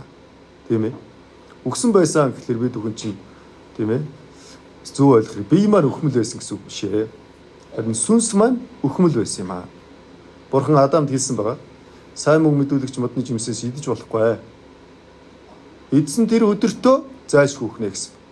Идсэн өдрөө зайлшгүй хийнэ. Гэсэн чинь Адам ч нөгөө сайн мөг мэдүүлэгч модны жимсийг идчихэд 900 гаруй жил амьдарч байгаа шүү дээ. Тэгтэл идсэн өдөртөө өхнө гэсэн чинь үхээгүй шүү дээ. Энэ юу болж байгаа юм бэ? Биеийн амьд байгаа боловч сүнс нь өхмөл байгаа байхгүй. Гим нүглээс бол. Үүнтэй адилхан бид өхний хувьд гисэн аврагдахынхаа өмнө бие маань амьд байгаа боловч сүнс маань өхмөл байсан. Тийм учраас сүнс нь юунаас болоод өгсөн юм бэ? Та нар алдаа зөрчил нүглийнхээ учир өгсөн байсан юм аа. Адамын сүнс ч гэсэн гим нүглээс болоод өхмөл болсон байна. Бид өхний хувьд ч гэсэн гим нүглээс болоод сүнс маань өхмөл болсон байсан. Гэтэл яасан бэ? Бид өхний хувьд өхмөл байгаа хэдий ч Бурхан бид өхнийг хараад шударгаар тэр үед хандсангүй. Өхмөл бид өхөнтэй Бурхан шударгаар хандсан бол бид өхөн эцэст нь там руу явахаас өөр аргагүй. Гэтэл бид өхнийг Бурхан хараад хайраараа хандсан юм аа. Тийм учраас 4-р ишлэл дээрээс наруул биднийг хайрлсан аавгаа хайраараа өршөөлөөр баян Бурхан маань алдаа зөрчил дотроо өгсөн биднийг Христтэй хамт амьд болгосон. Та нар нэгүслэр аврагдсан блэ. Эндээс харах юм бол бид өхөн өмнө нь тийм ээ чуулганы гишүүн биш байсан. Харин одоо чуулганы гишүүн болжээ. Яаж чуулганы гишүүн болсон юм бэ? Алдаа зөрчил дотроо өгсөн байжгаад Бурханы хайр өршөөлөөр тэр нүглээс Есүс Христээр дамжаад чөлөөлөгдсөн. Ийм хүн одоо чуулганы гишүүн болж байна. 2 дугаар бүлгийг ярих юм бол ингэж ойлгох боломжтой байгаа. За тэгээд харах юм бол 8 дугаар ишлэл дээрээс харвал нэгүслийн учир итгэлээрээ аврагдсан та нараас ус харин Бурханы бэлэг юм аа ингэж хэлсэн байна. Тэгэхээр нэгүслийн учир итгэлээрээ аврагдсан. Энэ бол Бурханы бэлэг юм аа гэж. Тийм ээ. Энэ хүнд зөвлөгөө өгсөн байхгүй. Тэгсэн чинь тэр хүн аврал гэдэг чинь их үн цэнэгүй зүйл юм аа гэж ярьж байгаа юм л да. Тэгээ аврал гэдэг чинь бэлэг гэсэн шүү дээ. Тийм болохоор үн цэнэгүй юм байхгүй юу? Эндээс харуул Бурханы нэг итгэлээр аврагдсан та нараас ус харин Бурханы бэлэг юм аа гэж. Тэгээ бэлэг гэдэг чинь Бурхан бэлэг болгоод энэ авралыг өгсөн. Бурхан авралыг бэлэгтэй зүүрээсэ. Тийм учраас аврал гэдэг чинь үн цэнэгүй юм аа гэж нэг хүн ярьсан байгаа. Тэр хүний хувьд гэх юм бол өөрийнхөө хүсснээрээ л итгэж байгаа байхгүй. Тэр хүний хүсснээр итгэлээгээд бодит байдал тийм болоод өөрчлөгддөг байсан бол бас хэцүү тийм ээ. Тэр хүн яагаад тэгж хэлж байна вэ гэхээр урд нь олон жил өөр сүмд явсан байхгүй. Өөр сүмд явахдаа Бурханы тухай мэдээд, Есүс Христийн тухай мэдээд, гим нүгэлтэй гэдгийг мэдээд, мөнхийн там диваачингийн тухай мэдээд энд эндээс нь жоохон ингэж мэддэг байсан баг. Тэгтэл манай чуулган дээр ирээд семинар сонссон баг. Тэгээд тэр хүн эхэндээ аврагдлаа их баярлсан баг. Гэтэ сүүлдээ нөгөө хүн маань яасан бэ гэхээр өмнө нь явж исэн сүмээ чуулганаа бас буруу байсан гэж хэлж чадахгүй. Тэгээд өмнө нь явж исэн нөгөө чуулганаа зөвтгмөр байгаа байхгүй. Тэр хүн зөвтгөлөө гээд өмнө нь явсан чуулганд бүгдээрээ зөв болоод бүгдээрээ аврагдчихдаг бол хичнээн сайхан. Тийм ээ. Тэгтэл тэр хүний зорилго бол зүгээр энэ сүм зөв буруу тийм ээ. Өмнө нь байсан юм аа л одоо зөвтгөхийг хүсэж байгаа. Буруу юм байна гэдгийг хүлээн зөвшөөрч чадахгүй байгаа байхгүй. Тэгээд тэр хүн юу гэж хэлсэн бэ гэхээр аврал гэдэг бол Бурханы бэлэг юм аа. Тэгэл аврал гэдэг чинь бэлэг юм чи Бурханыг мэдгэд өгсөн байдаг шүү дээ. Тийм ээ. Тэгж ойлгоод. Тэр хүн бол авралыг зүгээр юутай адилхан бодож байна гэхэлэр нэг чихэр ч юм уу тийм ээ. Тим юмтай адилхан бодоод байгаа байхгүй мэдэхгүй байхад нь л нэг удаа өгцөн байдаг. Тийм зүйл шиг ойлгоод. Аврал гэдэг бол тийм хямдхан зүйл биш. Аврал гэдэг бол асар үнэтэй зүйл байхгүй. Бид бүхэн хэмжээлээд тэр үн төлбөрийг нь төлж чадахгүй учраас л бэлэг болгож өгсөн байхгүй. Бид бүхэн агаарыг мөнгө төлөөд худалдаж аваад амьсгална гэвэл төлж чадахгүй шүү дээ. Тийм учраас бурхан агаарыг бид бүхэнд өнгөө өгсөн байхгүй. Коронавигийн үеэр амьсгалын аппаратанд орсон хүмүүс амьсгалын аппаратныхаа мөнгийг төлж байгаа шүү дээ. Тэрнтэй адилхан бид бүхэн амьсгалсан агаарынхаа мөнгийг төлнө гэвэл төлж чадахгүй байхгүй. Ууж байгаа усныхаа төлбөрийг төлье гэсэн ч гэсэн бид төлж чадахгүй шүү дээ. Энэ усыг бол бид бүхэн мөнгө төлөөд ууж байгаа. Гэхдээ юунд нь мөнгө төлж байгаа вэ гэхээр савлсанд нь цэвэршүүлсэнд нь мөнгө төлж байгаа. А гэтэл усыг яг бий болгосон бурханд усных нь үнийг төлөөд мөнгө ус ууя. Тэгвэл бид бүхэн төлж чадахгүй. Яагаад бурхан бидэнд усыг өнгөө өгсөн юм бэ? Үнийг нь төлж чадахгүй учраас тэр байхгүй. Аврал гэдэг зүйлийг бурхан яагаад бид бүхэнд бэлэг болгож өгсөн юм бэ? Үнийг нь төлж чадахгүй учраас бурхан бэлэг болгож өгсөн баг. Тийм учраас үнийг нь төлөхийн аргагүй асар үнэтэй зүйл учраас бурхан бид бүхэнд энэ аврал гэдэг зүйлийг бэлэг болгож өгсөн. Ямар хүнд бэлэг болгож өгсөн юм бэ? Мэдхгүй байгаа хүнд бэлэг болгож өгсөн зүйл биш ээ. Итгэсэн тэр хүнд бэлэг болгож өгсөн баг. Итгээгүй хүнд мэдээгүй байхад нь гарманд нэгждэг тийм зүйл бол авраг биш ээ гэсэн үг. Нэгүслийн учир итгэлээрээ аврагдсан гэж. Юунд итгэх үед нь авралыг бэлэг болгож өгсөн юм бэ? Нэгүсэлд итгэх үед. Намайг нүгэлтэн байхын л Христ бидний төлөө өгснээр бурхан биднийг хайрлах хараа харуулсан. Намайг нүгэлтнүүд байхад Христ миний нүглийн төлөө өгөхөд намайг аварч өгсөн. Тийм ээ? Бурхан намайг хайрлсан юм байна. Би авах хэрэггүй мөртлөөсөө энэ нэгүслийг авчээ. Энэ нэгүсэлд итгэсэн тэр хүнд авралыг бэлэг болгож өгсөн байна. Тийм учраас энэ үгнүүдийг бас бид бүхэн жоохон зөв ойлгох хэрэгтэй, тийм ээ. За тэгээд 3 дугаар үлгэрээ бас бүгдээрээ дүр очицгоё. Эфес 3-ийн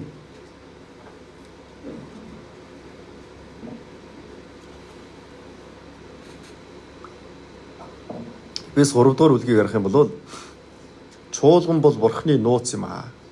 Хуучин гэрэн дээр чуулган гэж их бичигдсэнгүй. Гэтэл яагаад гэвэл чуулган гараад ирвэ? Тэгвэл Илж Паул хэлж байна. Чуулган бол бурхны нууц юм аа. Тэр нууцыг бурхан надад илчилсэн юм аа. Үүний тухай хэлсэн байна.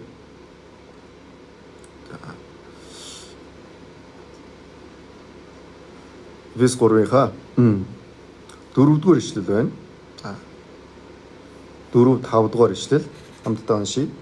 Та нар түүнийг уншаад Христийн нууцын талаарх ойлголтыг минь мэдэж чадна. Энэ нь өөр үеийнхэнд хүний хөвгүүдэд мэдэгдээгүй боловч идүүгээ сүнс дор түүний ариун элчнэр ба иш үзүүлэгчдэд илчлэгдснэ. Эндээс харуул хэлж байгаа биз? Энэ чуулган бол өөр үеийнхэнд хүний хөвгүүдэд мэдэгдээгүй маа. Харин одоо сүнс дор түүний ариун элчнэр ба иш үзүүлэгчдэд илчлэгдсэн юм аа. Тэр чуулган бол нууц байсан юм аа. Тэр нууц нь ариун элчнэрээр иш үзүүлэгчдээр дамжуулаад идүүгээ буюу Библийг бичигдэж байх энэ үед илчлэгдсэн. Ингэж хэлсэн байна. Бас дээрээс нь харах юм бол 9-р ишлэл дээрээс нь харах юм бол бүх юмсыг бүтээсэн Бурхны дотор үеэс үед нууцлагдж байсан нууцын үйлчлэл нь юу болохыг бүгдэд тодруулахын тулд байлаа. Энд харуул нууцлагдж байсан нууцын үйлчлэл. Чуулган бол нууцлагдж байсан нууц байна. Чуулганаар дамжуулаад хүн аврагддаг тэр нууцад үйлчилж байгаа нууцын үйлчлэл. Тийм ээ. Тэгэхээр энэ Эфес номны 3-р бүлгийг уншаад үзэх юм бол чуулган бол нууц байжээ. Тэгээд Илж Паул иш үзүүлэгчд тэгээд элчнэрээр дамжуулаад энэ нууц илчлэгдсэн юм аа. Үүний тухайс бид бүхэн харж байна. За үүний дараа 3-ийн 16 дугаар ишлэл байна. Илж Паул бас энэ хүмүүсийн төлөө ингэ залбирч байгаа. Тэр үедээ ингэ залбирсан байна. 16 дугаар ишлэгийг хамтдаа уншийе. Тэрээр өөрийн алдрын баялагын дагуу сүнснийхээ хүч чадлаар та нарын доторх хүнийг хүчтэй болгон сойрхох болтугай. Эндээс харуул Илж Паул хэлсэн байна. Та бүхнийг хүчтэй болгон сойрхох болтугай гэж. Тийм байгааз. Гэхдээ энд ялангуяа юуны тухай хэлсэн бэ гэхээр та нарын доторх хүнийг хүчтэй болгон сойрхох болтугай. Тэгэхээр Илж Паул гаднах хүн нь хүчтэй болоосай. Мэдээж гаднах хүн хүчтэй бай сайхан л та тийм ээ. Гэхдээ гаднах нь хүчтэй доторх нь хүчгүй байвал юу болох вэ? Тэгвэл махбодын дагуу юм болох хаа. Гэтэл энд онцгойлон доторх хүнийг хүчтэй болгон сойрхох болтугай. Гаднахаасаа илүү чухал нь юу вэ гэхээр доторх хүн байхгүй. Тэгэхээр тухайн үеийн Эфес бол гим нүгэл ихтэй газар байгаа. Тийм учраас өөрөөрөө сайрхах гэдэг юм уу? Эсвэл одоо карьер хөөнө гэдэг юм уу? Эсвэл дээшээ гарах гэдэг юм уу? Тиймэрхүү зүйлүүд бас энэ итгэгчдийн дотор байсан юм шиг. Бас энэ одоо Эфес гэдэг энэ газар бол тухайн үед санхүү эдийн засгийн хувьд их одоо эргэлттэй юм газар байгаа. Тэгэхээр гаднах хүнийхээ хувьд баян болъё ч гэдэг юм уу? Эрх мэдэлтэй болъё гэдэг юм уу? Нэр төртэй болъё гэдэг юм уу? Өөрийгөө алдаршуулъя гэдэг юм уу? Тиймэрхүү зүйл бас байсан байж болох юм шиг. Гэтэл Илж Паул энд гаднах хүн чинь биш ээ.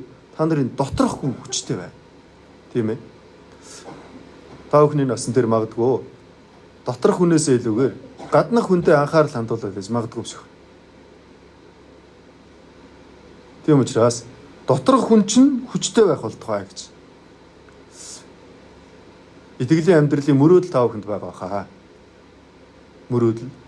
Гэхдээ тэр мөрөөдөл чинь гаднах хүнээ хүчтэй болгоё гэсэн мөрөөдөл үү? Эсвэл доторх хүнээ хүчтэй болгоё гэсэн мөрөөдөл үү? Эндээс харуул доторх хүнийг хүчтэй болгон сойрхох болтугай. Тэгээ бид бүхний доторх хүн маань хүчтэй байх хэрэгтэй байна. Зарим тохиолдолд бид бүхэн жоохон андуураад гаднах хүнээ хүчтэй болгоё гэсэн тэр хүсэл мөрөөдлөө итгэлийн юм шиг шалтгаан тавиад гаднах хүнээ хүчтэй болгох гээд ингээд оролдоод байж магадгүй. Би их мундаг болоод тэгээд мундаг болсныхаа хүчээр сайн мэдээ их тараад мундаг болвол сайн. Гэхдээ доторх хүн нь хүчгүй мундаг байвал ямар хэрэгтэй юм бэ? Би их том хүн болъё одоо CEO болъё ч гэдэг юм уу тийм ээ? Юу болъё гэдгийг тийм том одоо тийм мөрөөдөлтэй. Тэгээд тэр нь яах гэж байгаа юм бэ? Тэгээд би сайн мэдээ тараах гэж байгаа. Тэгээд хичнээн тэр байр суурьнд хүрсэн ч гэсэн доторх хүн нь хүчгүй байх юм бол тэр зүгээр хальс төдий байна. Гол нь гаднах нь хүчтэй байх нь сайн. Гэхдээ гаднахаасаа илүү хүчтэй нь юу байх хэвээр юм бэ? Доторх хүн нь илүү хүчтэй байж ч тэр жинхэнэ бурхны өмнө зүв байж байгаа. Библиэл дээрээс харуул Авсалом гэж хүн байгаа.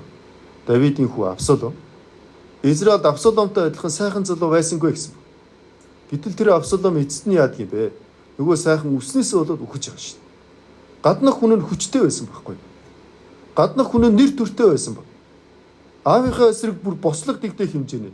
Тэр үед ард түмэн өөрийг нь дагах хэмжээний тийм хүчтэй байсан баг. Гэхдээ доторх хүн нь ямар ч хүч байхгүй.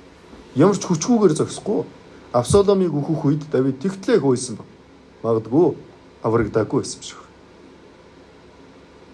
Тэгвэл дотнох хүн хүчгүй, гаднаасаа хүчтэй байлаа гэх тэр бурхны өмнө юу гэж? Тэр юу ч биш ээ. Тэр энд ярих юм бол Илч Паул хэлсэн байна. Та нарын доторх хүнийг хүчтэй болгон сойрхох болтугай. Израилийн хамгийн анхны хаан Саул байсан баг. Саул ч гэсэн гаднах хүнийхээ хувьд хүчтэй хүн байсан. Саултай адилхан сайхан залуу Израильд байсангүй гэж. Гэтэл Саулын доторх хүн нь ямар хүчгүй юм бэ? Эхэндээ тэрээр даруухан байсан байгаа. Гэтэл хэдэн жил өнгөрөөд өөрийнх нь хаан ширээ жоохон бат тогтоод ганц хоёр улс оронтой дайн хийгээд ихсэн чинь Саул одоо яаж хийсэн бэ? Өөртөө зөриөлөд хөшөө өсгөж гисэн. Бурхны үгэнд хэсэгчлэн дуулуур таандж гисэн. Үүний дараа иш үзүүлэгчтэй хөөсөн. Тэгээс үлд нь бүр тэсгэндлэнгийн зүйлүүдийг хүртэл хийж байгаа. Доторх хүн нь хүчгүй, гаднах хүн нь хүчтэй. Та бүхний хувьд гэсэн гаднах хүндээ мэдээж анхааралгүй л яах вэ? Гэхдээ гаднах хүнээсээ дуталгүйгээр доторх хүндээ хамаагүй илүү анхаарах ёстой. Доторх хүн нь хүчтэй байж бурханд хэрэглэгддэг. Төрөөс гаднах хүн хитрхи хүчтэй болох юм бол бузар сүнсэнд ч хүртэл хэрэглэгдэж байна. Тэгэхээр хамгийн гол анхаарах зүйл юу юм бэ? Доторх хүн. Доторх хүн. Коринт чуулганыг харах юм бол тухайн үедээ мэрэгэн хүн олон байгаагүй. Язгууртан олон байгаагүй гэсэн. Язгууртан огт байгаагүй гэж хэлээгүй. Олон байгаагүй гэж хэлсэн. Язгууртан байхын үед байсан байна. Гэхдээ олон байгаагүй. Тэгтэл тэнд чуулган босгогдсон байна. Бурхны ажил хийгдсэн байна. Дандаа язгууртнуудаар хийгддэг юм биш. Дандаа мэрэгнээр хийгддэг юм биш. Бурхан ертөнцийн мэрэгдийг сонгохын тулд мэрэгдийг хичээхийн тулд мөнхийг нь сонгодог юм аа. Хүчтэйг нь хичээхийн тулд мөхсийг нь сонгодог юм аа. Хичнээн мөнхийг юм шиг байсан ч доторх хүн нь хүчтэй байх юм бол мэрэгний хүртэл ичгүүр төрүүлж байна. Хичнээн мөхс юм шиг боловч доторх хүн нь хүчтэй байх юм бол энэ ертөнцийн хүчтэйг хүртэл үгүйсгэж болох байхгүй. Тийм учраас Илч Паул та нарын доторх хүн хүчтэй байх болтугай. Тийм ээ. Тэр бид нар магадгүй гаднах хүндээ хитрхийг анхаарах юм бол тэр мөр буруу тоххаа. Гаднах хүндээ анхаарахын хувьд анхаарах боловч доторх хүн маань гаднах хүнээс илүү бас одоо бид бүхний анхаарал арчилгаа шаардна. Яагаад бид бүхэн энд цуглаж байгаа юм бэ? Яагаад бид бүхэн үг сонсож байгаа юм бэ? Яагаад сайн мэдээ дарааж яагаад залбирч байгаа юм бэ? Ийм зүйлүүдийг хийгээд байгаа шалтгаан маань доторх хүн маань хүчтэй байхын тулд. Илж Паулийн хувьд ч гэсэн яасан бэ гэхээр Галаат чуулганд яваад очсон байгаа. Илж Паул хэлсэн. Миний энэ бие махбод гадна төрхвөл та нарт сорилт болсон. Илж Паулыг харах нэ. Мундаг гэж сонсож байгаад харсан чинь ерөөсөө тийм гаднаас нарахад үнлэмж буур хараа байхгүй. Сорилт болсон. Тэглээж гисэн Галаат чуулганы ахын дүүс та бүхэн намайг Бурхны тэнгэр элч мэд хүлээж авсан юм аа. Илж Паулийн хувьд гаднаас нарахад тийм хүчтэй байсангүй. Харин доторх нь хүчтэй байсан. Тийм учраас Бурхан тийм мөхс Паулаар дамжуулаад Шинэ гэрээний 14 номыг бичсэн. Шинэ гэрээ 27 номтой талаас илүүгийн тийм мөхс харагдаж байгаа хүртлөөсөө доторх хүн нь хүчтэй Илж Паулаар дамжуулаад бичигдсэн биш шүү дээ. Бид бүхний өрөж гисэн доторх хүндээ анхаарал хандуулнаа. Тэр маань хамаагүй илүү чухал. Та бүхний нас магадгүй толинд их хардаг нас байх л та тийм ээ. Толинд харж гинөө? Харахгүй байна уу? Гадны хүндээ бас анхаарал хандуулж байгаа. Гэхдээ доторх хүндээ тэрнээс хамаагүй илүү анхаарал хандуулах хэрэгтэй. Тийм ээ. За үүний дараа 4-р бүлгийг харцгаая. Эфес 4-р бүлэг.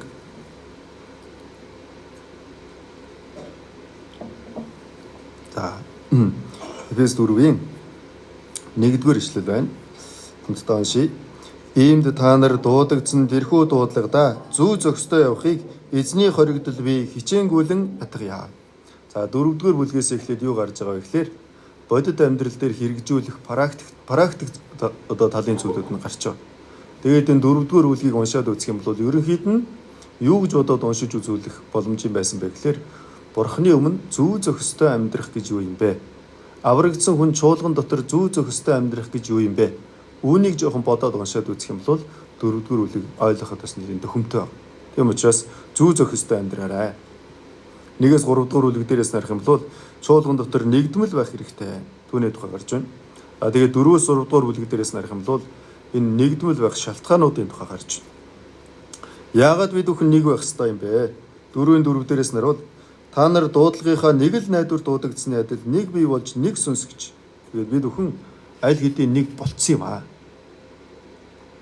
Нэг болох гээд байгаа юм биш ээ. Угаасаа болцсон юм аа.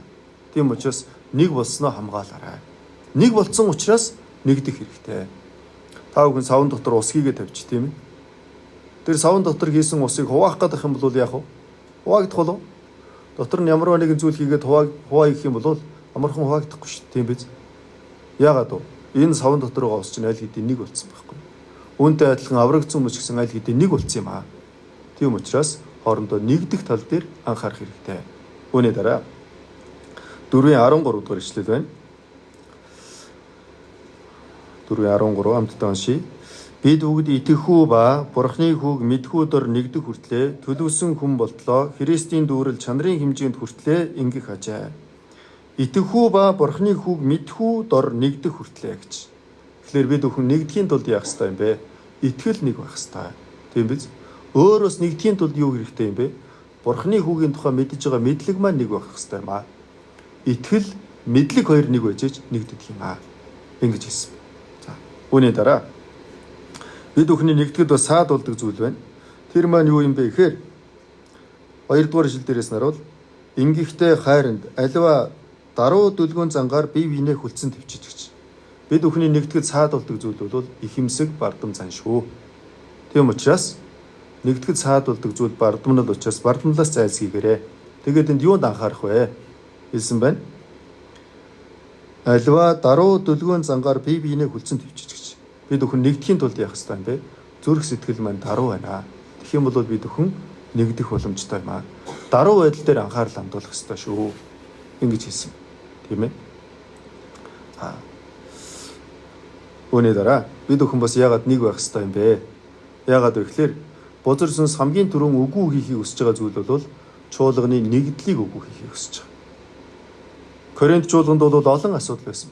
Би Петрийн тал, би Аполлын тал, тийм ээ.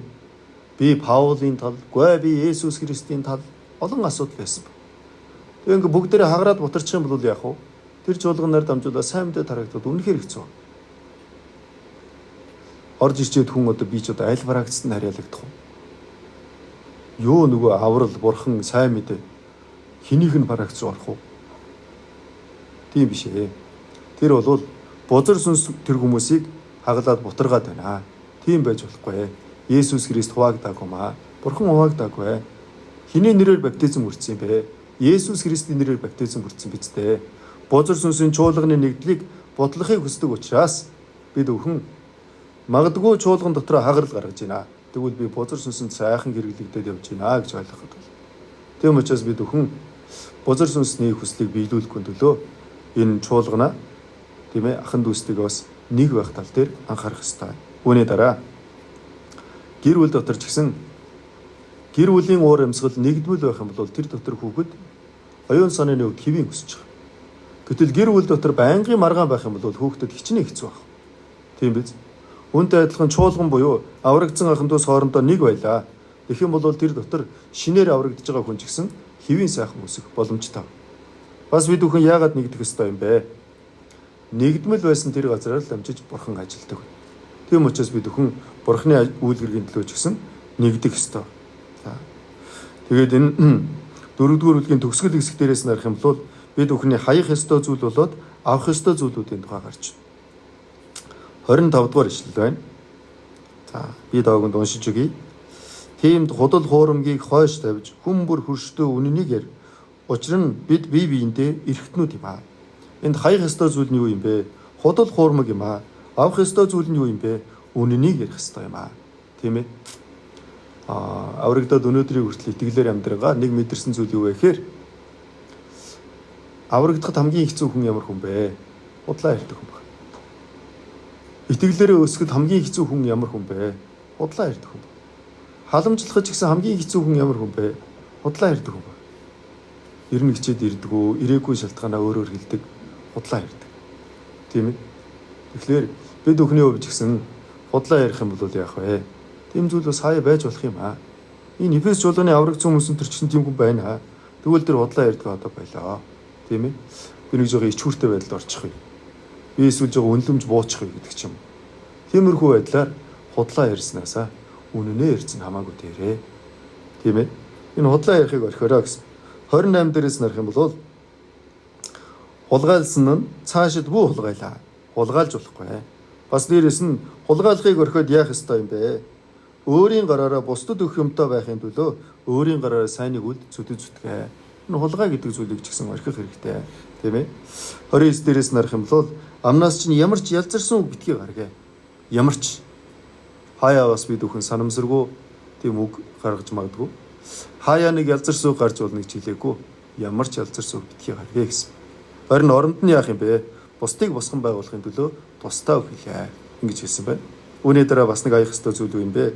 31-р ишлэл дээрээс нарах юм бол альва хорсол, уур хилэн, хашгираа, гүтгэлэг бүх муу мухай та бүхний дотроос алгуулъя, арилгая гэсэн. Тэгээд авах ёстой зүйл нь юу юм бэ? Бие биенээ уучлж инэрч айдуу зөөлөн антаарай. Энийг авах ёстой шүү. Ингэж хэлсэн. За 5 дугаар бүлэг рүү очицгаая бүгдээрээ. 5 дугаар бүлэг.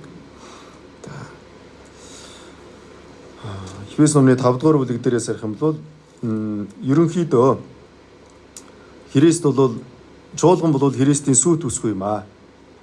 Тэгээд энэ дээрээс харах юм бол эхнэр болоод нөхрийн тухай зөвлөл гарч байна. Гэхдээ эхнэр нөхрийн тухай энэ зөвлөлөөр хэний тухай хэлээд байгаа юм бэ?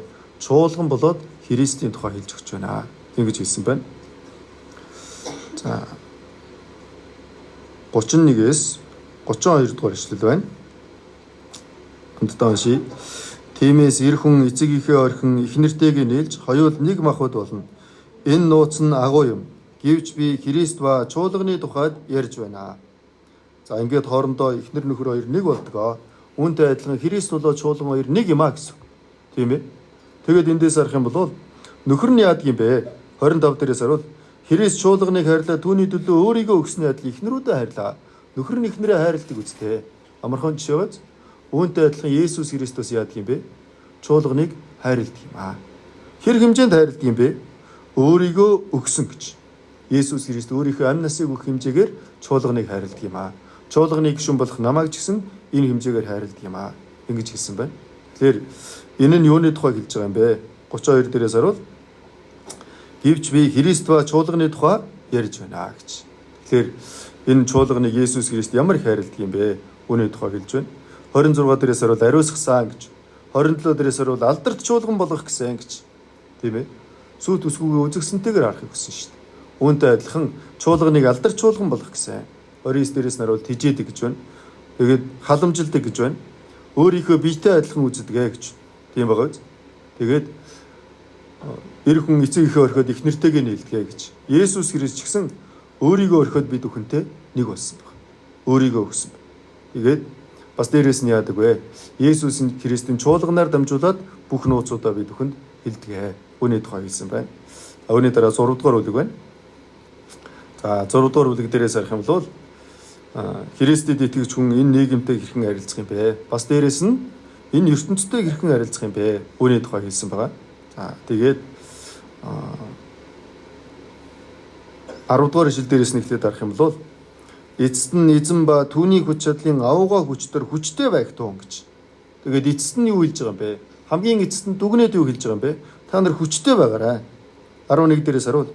Та нар диаволын залмихны эсрэг хүчтэй зогсож чадахын тулд Бурхны өвч зэвсгийг агсаа. Диаволын залмихны эсрэг хүчтэй зогсож чадахын тулд гэж. Хүчгүйч бас зогсож болох байхгүй. Хүчтэй зогсох хэрэгтэй. Түүний тулд яах ёстой юм бэ? Зэвсэг байх хэрэгтэй юм аа. Өвч зэвсгийг агсах хэрэгтэй. Тэгээд энэ дээрээс харуул диаволын тухай хэлсэн байна. Диаволын залмихны эсрэг гэж. Диаволыг эсэргүүцэх гэдэг байгаа. Диавол бол хүчгүй өрсөлдөгч биш. Сул өрсөлдөгч биш. Бид бүхэн хараад нэг тийм сэтгэлдээ багтаагаад нэг тийм ээ дундуур үнлээд байх тийм өрсөлдөгч биш ээ. Харин диаволын залмихны эсрэг гэж. Диавол бол залтай юм аа. Диавол бол михтэй юм аа. Залтай хүнд бол хүн харж байгаад залилуулдаг. Лөөвөрчин хүнд яадаг вэ? Хүн харсаар байгаад лөөвөрд болдог. Би нэг сонин зүйл сонссон байхгүй. Хууль зүйн яамны дид сайд хүн лөөвөрдүүлсэн. Тэгээ тэрийг авч чадахгүй нэг. Хууль зүйн яамны дид сайд гэж. Тэгсэн мөртлөөс лөөвөрдүүлчихэд тэрийг авч чадахгүй. Тэгэхээр нөгөө талаас нь мэдээж хууль зүйн яамны дид сайдыг лөөвөрдөх хэмжээнд гэдэг чинь их л залтай, их л михтэй хүн байх нь тий. Тэгээд нөгөө хууль зүйн яамны сайд, дид сайд нь авч чадахгүй гэж. Энэ диаволыг харах юм бол диаволын залмихны эсрэг хүчтэй зогсоо. Диавол залтай, михтэй юм аа. Тийм учраас яах ёстой юм бэ? Диавол бол бид бүхний зүгээр нэг дутуу үнэлдэг тийм өрсөлдөгч биш ээ. Тийм учраас та бүхэн залмихнийхний эсрэг зогсож чадах хэрэгтэй. Тэгээ ямар зэвсэг агсах хэрэгтэй юм бэ? За эндээс харах юм бол 13 дугаар ишлэл дээрээс харуул. Тиймээс тэр цөвөн өдөрт эсэргүүцэх чадвартай байж бүхнийг гүйцэн бод зогсохын тулд Бурхны өвч зэвсгийг аваа гэж. Тэгээд 14 дээрээс харуул. Үннийг хүслээрэ гэж. Бэлхүүсээрээ үннийг хүслээ гэж. Тийм ээ. Бид өхөн үннийг хүслэх хэрэгтэй байна. Үннийг. Худлыг хүслэх юм бол яах вэ? Диаволд хэрэглэгдэнэ. Үннийг хүслэх хэрэгтэй. Худлыг хүсэлчээ диаволд мэхлэгдэж байгаа мөртлөөс тэрийг үнийн юм шиг ойлгоод явж байгаа хүмүүс өчнөө олон. Харин бид өхөн үннийг зөвийг нь бүслэх ёстой. Тийм ээ. Үнний үгнээс бат зураа гэсэн. Үнний үгнээс. Амийн үгнээс баттай барвал би димиг үж дими ажиллаагүй хэмээн Христийн өдөр сайрхах болно. Бид өхөн үннийг бүслэх ёстой. Үннийг бүслэхийн тулд үнний үгтэй ойрхон байна. Үннийг бүслэхийн тулд тэр худлаа юмнаас нь хол байна. Түүнээс сэргийлнэ. Үнийг бас анхаарах хэрэгтэй. Үүний дараа зөвхт байдлын хоёг гэж гарсан байна. Тийм байгаа биз? Энэ зөвхт байдал гэдэг бол хоёртой адилхан юм аа.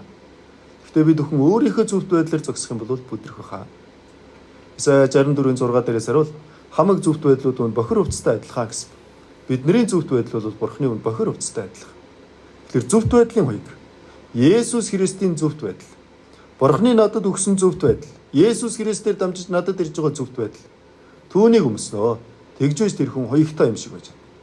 Түүнээс ч өөрийнхөө зөвхт байдлаар байх юм бол хүн өөртөө хичнээн ч бай урам уграх боломжтой.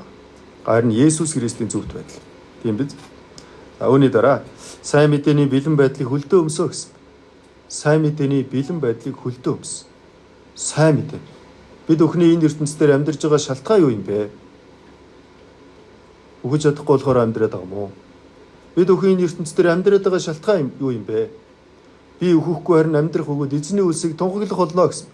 Өөхөхгүй би амьдраад байна. Шалтгаан нь юу юм бэ? эзний үлсийг тунхаглахын төлөө амьдарч байгаа.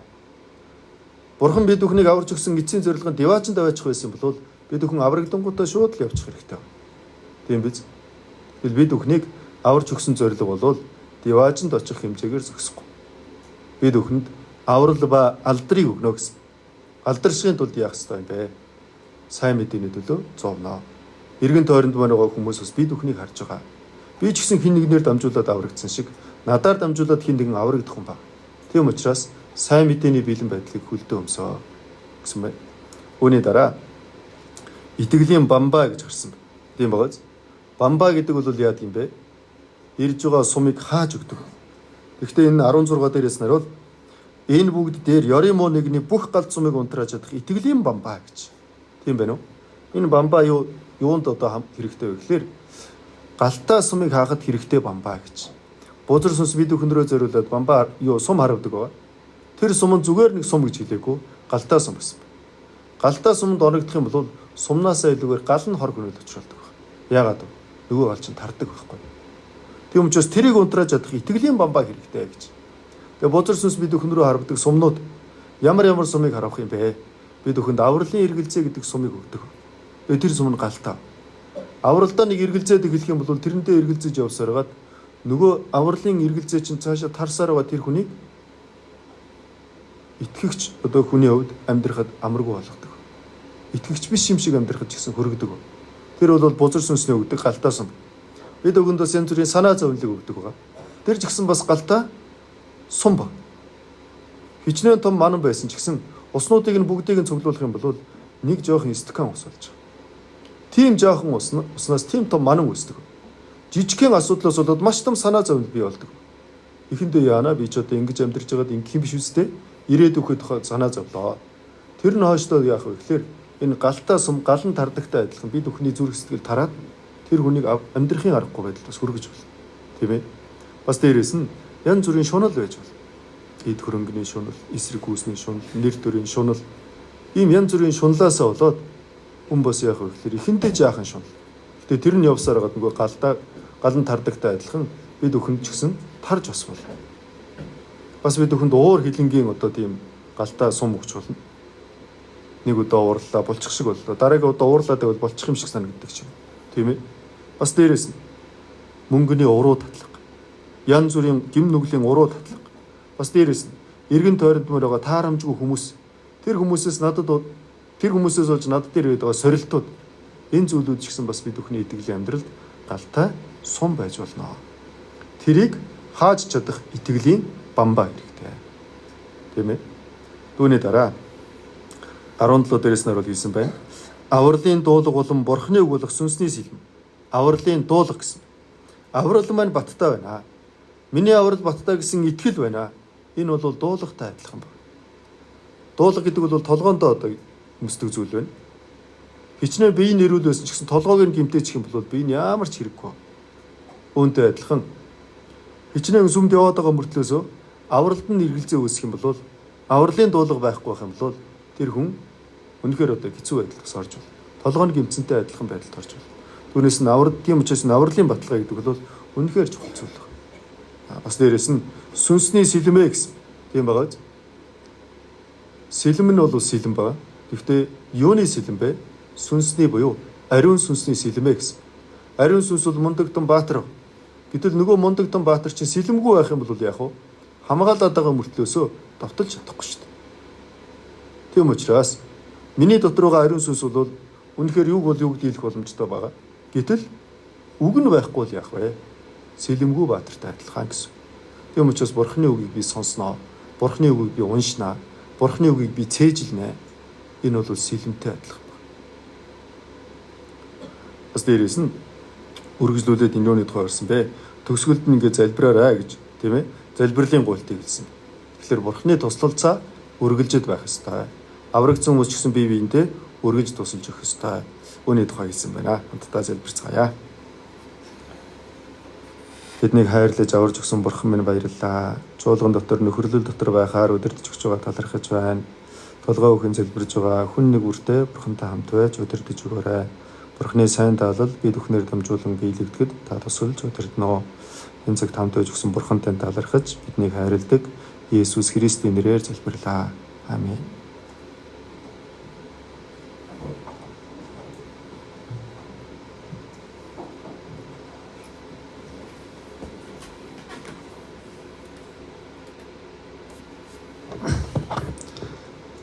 За бүгдээрээ үгээ анхааралтай сайн сонссноо. Ямар тийч Эфес номны талаар их дэлгэрэнгүй бас их ойлгомжтой сайн зааж өглөө. Тэгээд тунгаан боталтой хийхдээ бас сонссон үгсэн та бүхэн сайн бодонгоо. Тэгээ бас хойно ажилчид бас ирсэн байгаа хгүй юу. Тэгээ ажилчид бас төв чуулганы үйлчлэлийн баг бас Эфес номноос тунгаан бодож байгаа болохоор бас их өнөөдрийн сургаал тэгээ хэмжээх туссан болов уу гэж бодож чинь. Тэгээд одоо болохоор нөгөө ажилчтай хамт нөхөрлөн. Гэхдээ нөхөрлөхөөс өмнө болохоор бид нар яг өнөөдөр яг яах гэж ажилчтай хамтраа цугулсан бэ гэхээр 3 сарын 10-наас 14-ний хооронд оюутан ажилчдын хамтарсан Библийн семинар тэгээ болох гэж байгаа. Тэгээд тэр семинартаа тэгээ төв чуулганы ажилчтай хамтарч хэдүүлээ бэлтгэр болсон. Тэгээд тэгвэл 4-7 хоногийн хугацаанд хэрхэн яаж бэлдэх вэ? Тэр талаараа товчхон танилцуулаад тэгээд нөгөө 7 групп болж хуваагдаад тэгээд тэр 4-7 хоногийн хугацаанд яаж сайн мэдээ тарах талаар хамтдаа тийм нөхөрлсөн цаг гаргацгаая.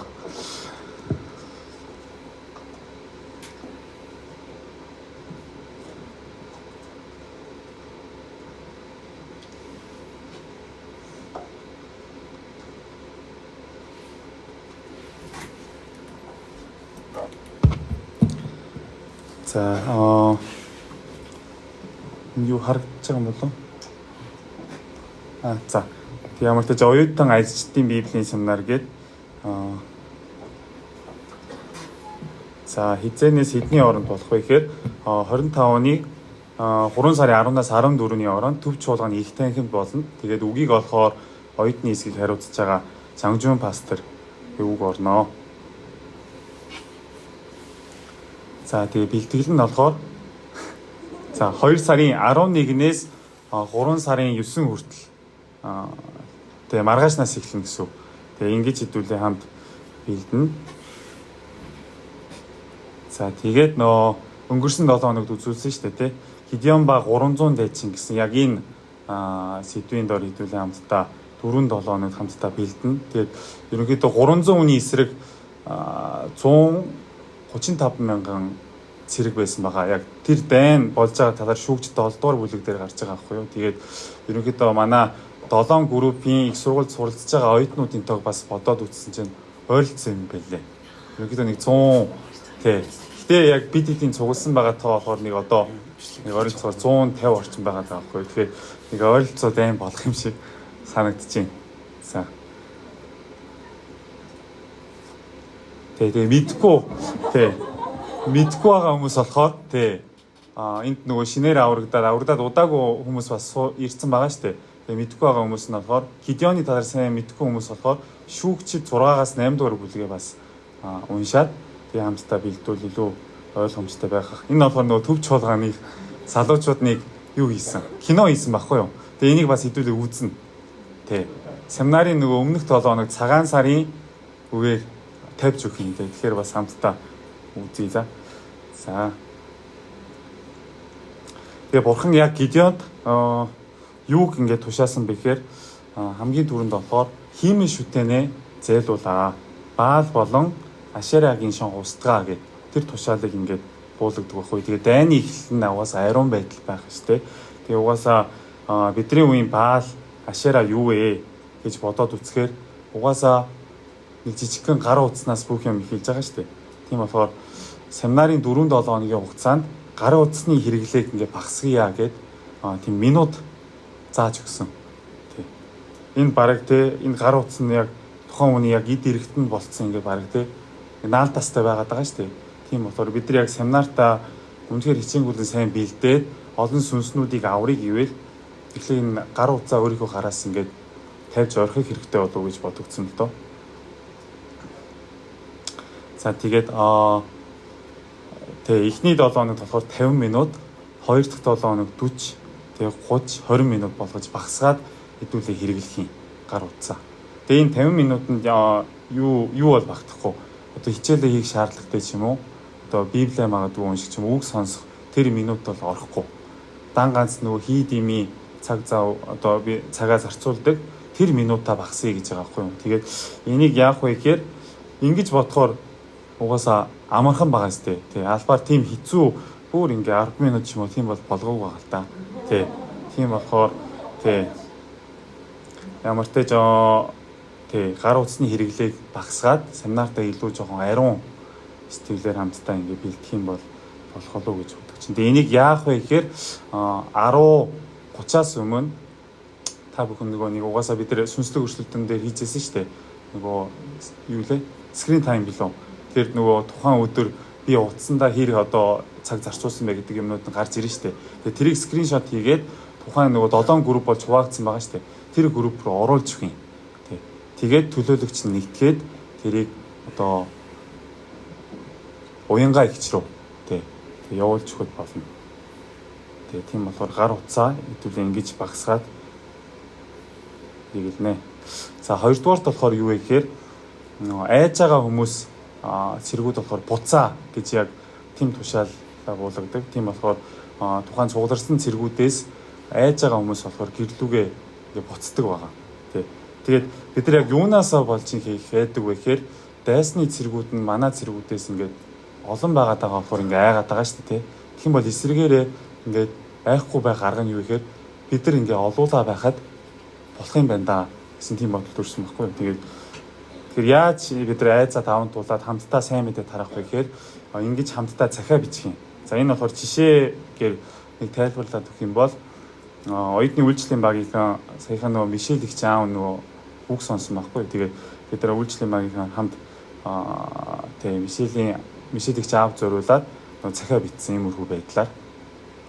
Тэгээд яах вэ гэхээр энэ 7 групп болж ингээ хуваагдсан байгаа даа шүү дээ. Тэгэхээр хүн болгон захиа бичих нэг хүнээ сонгоорой гэж өнгөрсөн 7 хоног хийсэн шүү дээ. Тэгээ ажичид бас ялгаагүй өнөөдөр хамтдаа нөхөрлөнгөө бас гаргуул зүгээр ах. За тэгээд явах вэ гэхээр тэр хүмүүст зориулаад захиа бичих юм. За тэг ерөнхийдөө иймэрхүү байдлаар хэдүүлээ захиагаа бичнэ. За 11-ээс 15-ны хооронд 7 групп байгаа шүү дээ. Захиагаа бичиж дуусгасан байх ёстой. Тэ. Захиагаа бичиж дуусгасан байх ёстой. Тэгээ өнөөдөр явах вэ гэхээр групп болгон дээр нэг Google Form гэдэг нөгөө линк оруулж өгөх байхгүй юу? Тэр линк руу миний сайн мэдээ тараахыг хүсэж байгаа тэр нэг хүний мэдээллийг оруулж өгнө гэсэн үг. Ойлгосноо тий? Мэдээллийг оруулж өгөх юм бол захиа бичих байгаа хүмүүс болохоор тэр мэдээллийг хараад тэр найз жишээлбэл ийм найз сайн мэдээ тарахж байгаа. Миний найзын дуртай зүйл ийм зүйлээ. Ерөнхийдөө ийм байдалтай байна гэсэн тийм мэдээллүүдээ сайн мэдээ тарахж байгаа хүн нь бичиж өгөх юм. Тэгэх юм бол тэр мэдээллийг уншаад тэр групп дотор байгаа ахын дүүснэр нь тэр мэдээлэлийг харж агаад тэр хүн зуруулаад захиагаа бичнэ гэсэн үг. Тэр их чинь одоо найз тэр тэгээ та ингэ заавал манай семинарыг нэг сонсоод үзээрэй ч юм уу те нэг иймэрхүү байдлаар захиагаа бичнэ гэсэн үг. Ойлгосноо те. За тэгээд тэрийг болохоор энэ 7 хоног багтааж бичиж дуусгах юм бол бид нөгөө юу хивэлж өгөх юм. Тэ. Тэгээд яг 5 дахь өдрөөс өмнө амжиж явуулсан группийг л үнэнгүй хивэлж өгнө. Тэгээд хэрвээ явуулаагүй тохиолдол болохоор өөрсдөө хивлэнэ гэсэн үг. Тэ. Ойлгосноо те. Тэгэхээр жоохон хариуцлага шаардж байгаас. Тэгэхээр энийг өнөөдөр ингээд группээр ярилцж агаад 30 хүн нэг хүн зуруулаад ингээд бүгд бичих шаардлагагүй шүү дээ. Тэр за нэг групп 30 хүн байлаа гэж бодоход баг болгож хуваагдчих болно. За нэг 7 юм уу 8 хүн нэг баг болоод нэг 5 хүн зориулж бичдэг ч юм уу те. Тэгж бичиж болно. Тэгэхээр доторх тэр зохион байгуулалтаа болохоор группийнхээ өөрсдөө ярилцж агаад тэгээд бичээд явахд болно гэсэн. Ойлгосноо те. За тэгээд үлдсэн 2-7 хоногт явах вэ гэхээр бид нар боддоор тэр хүмүүс сайн мэдээ тараана. Гэтэ сайн мэдээ тарахдаа яаж тараах вэ гэхээр чимээгүй цаг дуусхаас нэг 5 минут ч юм уу 10 минутын өмнө өөрчлөлт тэр хүмүүс рүү холбогдоод тий нэг өдөрт нэг 2 юм уу 3 хүнийг өрнө гэсэн. Өрж авчираад тэгэх юм бол групп болохоор баг нэг 20-20-уулаа ингээд ирсэн сууж байгаа шүү дээ. Тэгээд нөгөө сайн мэдээ үг сонсгож байгаа нь болохоор нэг 2-3 хүн ирнэ шүү дээ. Тэгэх юм бол тэр хүн зориулаад 20-уулаа ингээд семинар сонсоод үзээрэй гэж хэлэнгээ тэр захиагаа өгнө гэсэн. Тэгэх юм бол тэр хүн 20 хүн өөдөөс хэлээд байхад үгүй гэж бас хэлэхэд жоохон эвгүй шүү дээ, бас хэцүү. Тэгээд давхар тэр захиагаа өгөнгөө бэлгээ өгөөд тэгж хамтдаа сайн мэдээ тараах юм бол бас бүгдээрээ тэр сүнсийг хайрлах сэтгэл ч гэсэн төрнө. Семинарын үйл явцад бас семинарын дундор бас гайгүй таньдаг болсон болохоор халамжлахад бас амар агаад байгаа байхгүй тий. Тийм бол тэгж хэдүүлэн тараагаад үзье. За энэ зүйлийг сайн энэ хамгийн гол зүйл байхгүй юу манай оюутан ажилчдын семинарын энэ зүйлийг сайн хийхин тулд хэдэн хүмүүсийг сонгосон. Тэ. За ингээд групп болгоо нэг ихч нарыг сонгосон байхгүй юу. Тэгээд энэ хүмүүсийг юу гэж нэрсэн бэ гэхээр ихэд зүдэж зүтгэсэн Пойпе гэж нэрсэн байхгүй юу.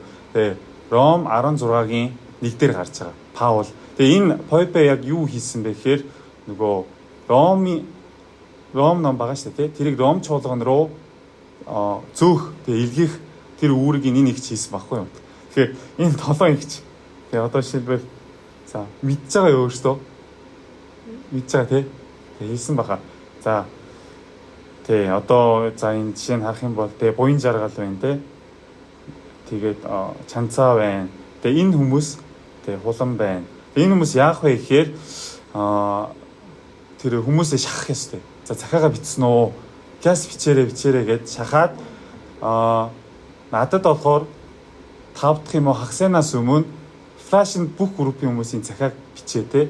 Тэр флашийг надад өгөх ёстой байхгүй. Тэгхийн бол би хагасан, бүтэн сайн эсний өдөртэй тэр группүүдийн хийсэн те бичсэн захаагаа би хэвлээд гаргах юм. Тэгээд нэг дэх өдөр та бүхэнд тарааж өгнө. Тэ. Тэгхийн бол сайн мэдээ тарахад амар болчихж байгаа шүү дээ. Тийм болохоор энэ 7 хүн амар чухал шүү те. Хүмүүсийг амар шахах хэрэгтэй, цуглуулах үүрэгтэй хүмүүс болохоор тэгээ сайн ингэ цуглуулж өгөөсэй гэж хүсэж байна. За тийм байна. За тэгээд дараагийнх нь болохоор юу вэ гэхээр ус долоогч 300 хүнийг сонгодог байхгүй юу. Зүгээр ингээд өвдөг сүгдэж байгаа бүр ингээд уугаад байгаа хүмүүс болохоор за ингээд за дайнд оролцох хэрэггүй гэх буцаадаг штэ. Тэгээ энэ өөрөө юг харуулж байгаа гэхээр миний эргэн тойронд сууд хажууд байгаа хамтрагч цэргүүдээс илүүтэйгээр яг би одоо миний цангааг тайлах нь чухал хүмүүс. Яг миний одоо хувийн асуудал те энийг шийдэх нь чухал гэж байгаа цэргүүд болохоор дайнд оролцох хэрэггүй гэж байгаа байхгүй юу. Тэр биднээс ялгаагүй одоо оюутнуудын хувьд гэх юм бол миний педалт те миний шалгалт ч юм те тэр хүмүүс нь сайн мэдээ тараах ажлаас түрүүнд явж байгаа хүмүүс болохоор яг үнэндээ энэ оюутан ажилтны семинараас сүнсийг аврах боломжгүй хүмүүс гэсэн. Тийм болохоор одоо тэгвэл яах вэ? Яавал одоо 300 зэрэг багтах вэ? За энэ чимээгүй цаг. Тэгээ оюутны тохиолдол амар энгийн. Одоо энэ 7 хоног бидний чимээгүй цагт оролцож байгаа хүмүүсийн эрсцийг харахаар 90 хүн байгаа аахгүй юу? Тий. Семестр ихэлсэн гэхэд дэндүү амар хүчгүй хэлж байна бид нар. Тий. Энэ тоогоо нэмэх хэрэгтэй. Тий. Тэгээ ажилчтай нийлээд одоо энэ тоон дээр ажилчид нэмэгдэнэ гэсэн үг байхгүй юу? Тий. Тэр 110, 115, 120, 125. Тэгээ өнөөдөр бас группээр нөхөрлөхдөө ажилчид чимээгүй цагт оролцохдоо ямар хэлбэрээр яаж оролцох вэ гэдэг талаар бас хэдэн оролцох вэ гэдгээ бас ярилцаа шийдэх хэрэгтэй. Тэгээ тэр тоогоо бас надад өгөх ёстой. Тэгээ өдрөө болгон энэ тоог оруулах юм. За бид тэр 110-аас хэдэн оролцлоо өнөөдөр гэж би оруулж өгөх юм. Тэгээ орой өдөр болгоны 10, 11 гэд оруулж өгнө. Тэгэхээр яг тим сэтгэлээр хамтдаа чимээгүй цагтаа оролцуул сайхан байна. Тэгэхээр нэг 150-уулаа чимээгүй цагаа хийвэл сайхан байгаа хгүй. Тэгээд оюутны нөхөрлөлөө цаашдаа байнга ажилчтай семинарыг дуусгах хүртэл хамт хийн. Тэгээд бидний тоо болохоор 150-аар тогтсон. Тэгээ одоо өнөөдөр ингээ харах юм бол бараг 150 хүрсэн юм шиг байна л да. Тэгэхээр 150-аас дээш. Тэгэхээр ингэж хамтдаа оюутны семинартаа бэлтцгээе. Тэгээ одоо оюутны групп чатанд болохоор нэг 250 хүн бол дүүрсэн бараг. Гэхдээ яг оролцож байгаа хүмүүс ямар цөөхөн байгаа шүү дээ. Би одоо алийг нь гаргах ёстой. Бас гаргыг ихээр бас нэг хаяа ирээд идэг. Тэ? Тэгээд нэг байлгач ихээр нэг бас нэг сонин тийм байлтай байгаа байхгүй юу. Гэхдээ нэг 240 хүн бол байх юм байгаад байна. Тэгээд тийм болохоор энд байгаа хүмүүс өнөөдөр ирсэн хүмүүс бүгдээр нэг чимээгүй цагтаа оролцоод тэгээд семинар хүртэл хугацаанд тэгж нэг яваад үзье гэж уриалж байгаа байхгүй юу. Тийм болохоор бүгдээрээ тэгж оролцож өгөөсэй гэж хүсэж. За тэгээд дараад нь болохоор за одоо 300 зэрэг бүрчлээ. Одоо зэвсэг хэрэгтэй тий. Тэгээ бүрээ, ваар, бамбар гээд 3 зэвсгээ бэлдгээд хэлсэн. За тэгээ сайн мэдээний бүрээ гэс ихлэ танилцуулъя. За энэ болохоор Самуэль сургуулийн эсэлтийн даалгавар байгаа байхгүй юу? Тэ. За үндсэн энэ буруу үндсэн ингэж орхон шүү. За ерөөсө Самуэль сургуульд нэг ч оролцоогүй хүмүүс болохоор энэ 4-7 хоногийн хугацаанд 5 хүн сайн мэдээ тарах ёстой гэсэн үг. Тэ. Тэгээд гүнзгий 1 15, гүнзгий 2 20, гүнзгий 3 25, төгсөх анги 30 гэсэн үг. Тэгээд давхар бид нар Самуэльдаа бас бэлтжин гэсэн үг шүү дээ. Тэ. Тийм болохоор ингэж гадуур сайн мэдээ тараагаад бас нөгөө таньж мэддэг хүмүүстэй сайн мэдээ тараагаад тэгээд бүгдээрээ яг ингэж сайн мэдээ тараая гэж байгаа шүү. За тэгээд өөрөөсөө бас угаасаа мэдж байгаа л үүдээ би Самуэль сургуулийн яг ямар ангид орох вүлээ гэдгийг угаасаа мэдж байгаа юм чинь тий. Тэгээд тэр тоонд нь тааруулаад та бүхэн 4-7 хоногийн хугацаанд цагаа сайн хуваарлаад сайн мэдээ тараагаасэ гэж хүсэж байна. За дараа нь шийдвэр дөрвөл буюу золиослолын ваар байгаа байхгүй юу.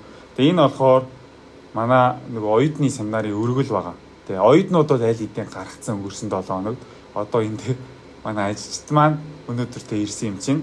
Тэгээ цаас тарааж их болохоор тэгээ тэрэн дээр би одоо оюутны семинараар бас хэрэгтэй шүү дээ. Нөгөө шинээр ирж байгаа хүмүүстэй бид тэр хэршээ авах зүг ёстой. Бас нөгөө ус чихэр гэдэг ингээд тарааж өгдөө шүү дээ тий. Тийм болохоор тэрэнд нь зуруулаад би яг хэдэн төгрөг яг өргөлөөр өргөх үү гэдгийг өнөөдөр бас бичиж өгөөд энийг 5 дахь өдөр группийн төлөөлөгч нь тухайн 7 хоногийн хугацаанд цугларсан мөнгөө өргөлөө цуглуулад нөгөө оюутны хэсгийн данс руу энэ данс орсон байгаа шүү дээ тий ийшээгээ явуулж өгөх юм. Тэгээ 7 хоног бүр ингэ явуулна гэсэн үг. Тэгээ нийтдээ одоо ингэ 4 удаа. Тэгээ өргөсөн хүмүүс бол 1 удаа өргөсөн бол өргөхгүй. Тэгэхээр энэ 4-7 хоногийн хугацаанд 7 хоног бүр цугларсан өргөлөө энэ данс руу явуулж өгнө гэсэн. Ойлгосон тий? За тэгээ дараагийнх нь болохоор залбирлын бамбар байгаа. За залбирлын цагаа яах вэ гэхээр нөгөө ингэж байгаа ахгүй юу? Нөгөө 1000 удаа 7 хоногт 1000 удаа бид нар залбирна. За тэгээд нэг дэх өдрийн орой оюутны нөхөрлийн дараа болохоор группээрээ залбирна. Залбирлын нэр сарж байгаа. Тэгээд 5 дахь өдөр болохоор 10:30-аас нийтээрээ зүүмээр хамт залбирна. Тэгээ энэ үеэр Чангжун пастор өөрөө орж ирээд товчхон үг орж магадгүй. Тэгээд зүүмээр залбираад бус өдрүүдээр болохоор тухайн хүн хувьдаа ингэ залбираад залбирсан хэдэн удаа залбирсныг болохоор бас дараа нь тайлбарлаж өгье. Яаж оруулахаа. За тэгээд өдөрт хэд ч удаа би бамбараа ингэ асааж болно гэсэн. Ойлгосноо тий? За тийм байна. За тэгээд семинар болж дууслаа. Тэгээд бид нар хагасан, бүтэнсэн тэг нэг дэх өдөр байгаа байхгүй. Тэр 3 өдөр яах вэ гэхээр бид нар айлчлалаар ингэ явна. Нөгөө снэр нөгөө семинар сонссон хүмүүс байгаа шүү дээ. Энэ ядарсан ч дагсан гэдэг үг нь болохоор нөгөө дайн болж дуусны дараа зарим хүмүүс нь үхээгүй амьд ингээд яваад исэн болохоор Хидион болон 300 цэргүүд нь эцсийн үрдэл ядарсан ч гэсэн тэр хүмүүсийн дайснуудын араас хөөгөөд алсан гэдэг талаар 8 дугаар бүлэг дээр гарч байгаа. Тэгээ бид нар ч ялгаагүй одоо семинар дууссан ч гэсэндээ снэр үгийг сонсоод тий дуустал нь үгийг сонссон хүмүүстээр дахиж нэг холбоо бариад тэгээ бас айлчлаар очно гэсэн. Тэгээ яах вэ гэхээр семинар дуусны дараагийн нэг дэх өдөр спорт нөхөрлөл зохион байгуулах гэж байгаа. Тий хотын төвд одоо багшин дэдийн тэр хаваар нэг сургуулийн заал бидэд аваад тэгээ бас ажилчтай хамтраад тэгээ нөгөө шинээр аврагдсан хүмүүсийг бас өөрөө те спорт нөхөрлөл хийж байгаа байхгүй юу. Тэгээд тэр үед тэр хүмүүстэйгээ илүү бас тотонсон тэм цаг бас гаргаж байгаа. Тий. Ерөнхийдөө 3 цаг ингээ авах гэж байгаа байхгүй юу. Яг энэ өдөр болохоор номлогч нарын цугларалтай болохоор үг байхгүй. Тэгээ шууд 6-аас хэдүүлээ спорт нөхөрлөлөө хийн гэсэн. Тий. Тэгээд тэр тэмцээнийг болохоор манай төлөөлөгч нар нэг нэгийг ингээ гаргаад өөрсдөө тий зохион байгуулаад тий явуулах юм.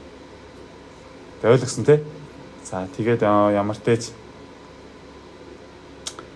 ингэж хийнэ. За энэ болохоор би болохоор та бүхэнд нэг юм чеклист тарааж өгөх байхгүй юу. Тэгээ энэ дээр та хэд нөө бичих юм. За жишээлбэл за энэ отгон сүрэн гэдэг нэг хийч байлаа гэж бодоход за би 2 дахь өдөр 50 минутаас 50 минут ингээ ашигласан байна. Чимээ цагтаа би оролцсон. Тэгээ Соломоны тэр 1000 залбирал би 10 удаа залбирсан ч юм уу, би 3 удаа залбирсан ч юм уу ингэж бичнэ. Тэгээ сайн мэдээ тарах би 2 дахь өдөр 3 сайн мэдээ тараасан. Эсвэл нэг ч юм тоогоо бичээд энийг 10-аас 10-30 хооронд явуулж өгнө гэсэн. Тэр групп чат руу. Тийм бол группийн төлөөлөгч нь тэрийг нэгтгэхэд тэгээд эцсийн байдлаар нэгдсэн дүн гарна штэ. Тэрийг оюутны нийт групп тэгээд төв чуулганы групп чат руу ингээ оруулах юм. Тэгэж бид нар 4-7 хоног хамтдаа бэлтгэх байгаа шүү. За ойлгосон тий. За тэгээ ингэж тэгэхээр ерөнхийдөө саяны хэлсэн зүйлүүдийг багцлаад ингээд харах боломжтой. За энийг бас PPT-г оруулаад өгье. Тэгэхээр дахиж нэг сайн уншиж үзэж байгаа. Хэдүүлээ 4-7 хоног хамтдаа бэлтгийа. За тэгвэл одоо ингээд дууссан юм байна. За энийг танилцуулж. За өнөөдрийн нөхөрлөл яаж явагдах вэ гэхээр яг мэдээж нөгөө ажилчдын гэрчлэлийг бас сонсуул сайхан ч гэсэн яаралтай хийх ёстой зүйлүүд энийг заавал төлөөлөгч нар хийх ёстой шүү. За сайн мэдээ тараах байгаа хүний мэдээллийг Google Form заавал өнөөдөр оруулаад дууссан байх ёстой. Тэгжээж маргаашнаас ахуулаад бид нар цахиагаа бичнэ. За тэгээд хоёрдугаарт болохоор залбирлын нэрсээ өгөх ёстой. Дутуу өгсөн хүмүүс байгаа шүү дээ. Өнгөрсөн 7 хоногт байгаагүй манай оюутнууд дээрээс ажилчид залбирлын нэрсээ өнөөдөр заавал өгөөрэй. Тэгээд гуравдугаарт ажилчид бас нөгөө шийдвэр төрүүл бас ингээ оролцоод үргэлжлэлийн хэмжээгээ бас бичээд өгөөрэй. За тэгээд бас дөрөвдүгээр болохоор нөгөө ажилчдаа яаж хамтраад сайн мэдээгээ тараах вэ? Тэр талаараа бас ярилцаад үзээрэй. За ярилцаж үзээд. Тавдах нь болохоор ажилчид өглөөний чимээг үзэхэд ямар хэлбэрээр яаж оролцох вэ? Боддоор оролцох боломжтой юу? Эсвэл зүүмээр оролцох уу? Эсвэл би бичгээр оруулах уу? Тэрийг өнөөдөр ярилцаад энэ талаар хагуулга төлөөлөгч нар өнөөдрийн нөхөрлөл дуусны дараа хэлж өгөөсэй гэж хүсэж байна. За ингээд тэгвэл дуусгая. За тэгээ энэ удаа ажилчдтай хамтарч байгаа учраас бүгдээрээ бас их гоё байгаа штэ. Манай оюутнууд болохоор их ядуу штэ тий. Бидэрд ингээд тэгээ хэцүү байгаа штэ. Гол нь яг бидэрд ингээд туслах гад ажилчид бас ингээ хамтарч байгаа байхгүй юу. Тийм болохоор бас хэдүүлээ талархсан сэтгэлээр бас энэ удаагийн боломжоор дамжуулан бас манай ажилчдын итгэлийн амьдралыг бас нэг хараа илүү тотон олоод тэгэж хамтдаа олон сүнснүүдийг тийм аварсан тийм семинар болвол сайхан байна. За тэгээ бүгдээрээ хамтдаа сайн нэг бэлдэж үзцгээе. За тэгвэл одоо группээрээ хуваагдаад саяны хэлсэн агуулгаар хамтдаа нөхөрлөөсэй гэж хүсэж байна. За тэгээ аль бүрд орохоо мэдэхгүй байгаа ажилчид болохоор надаас ирээд асуугаарэ. За баярлалаа.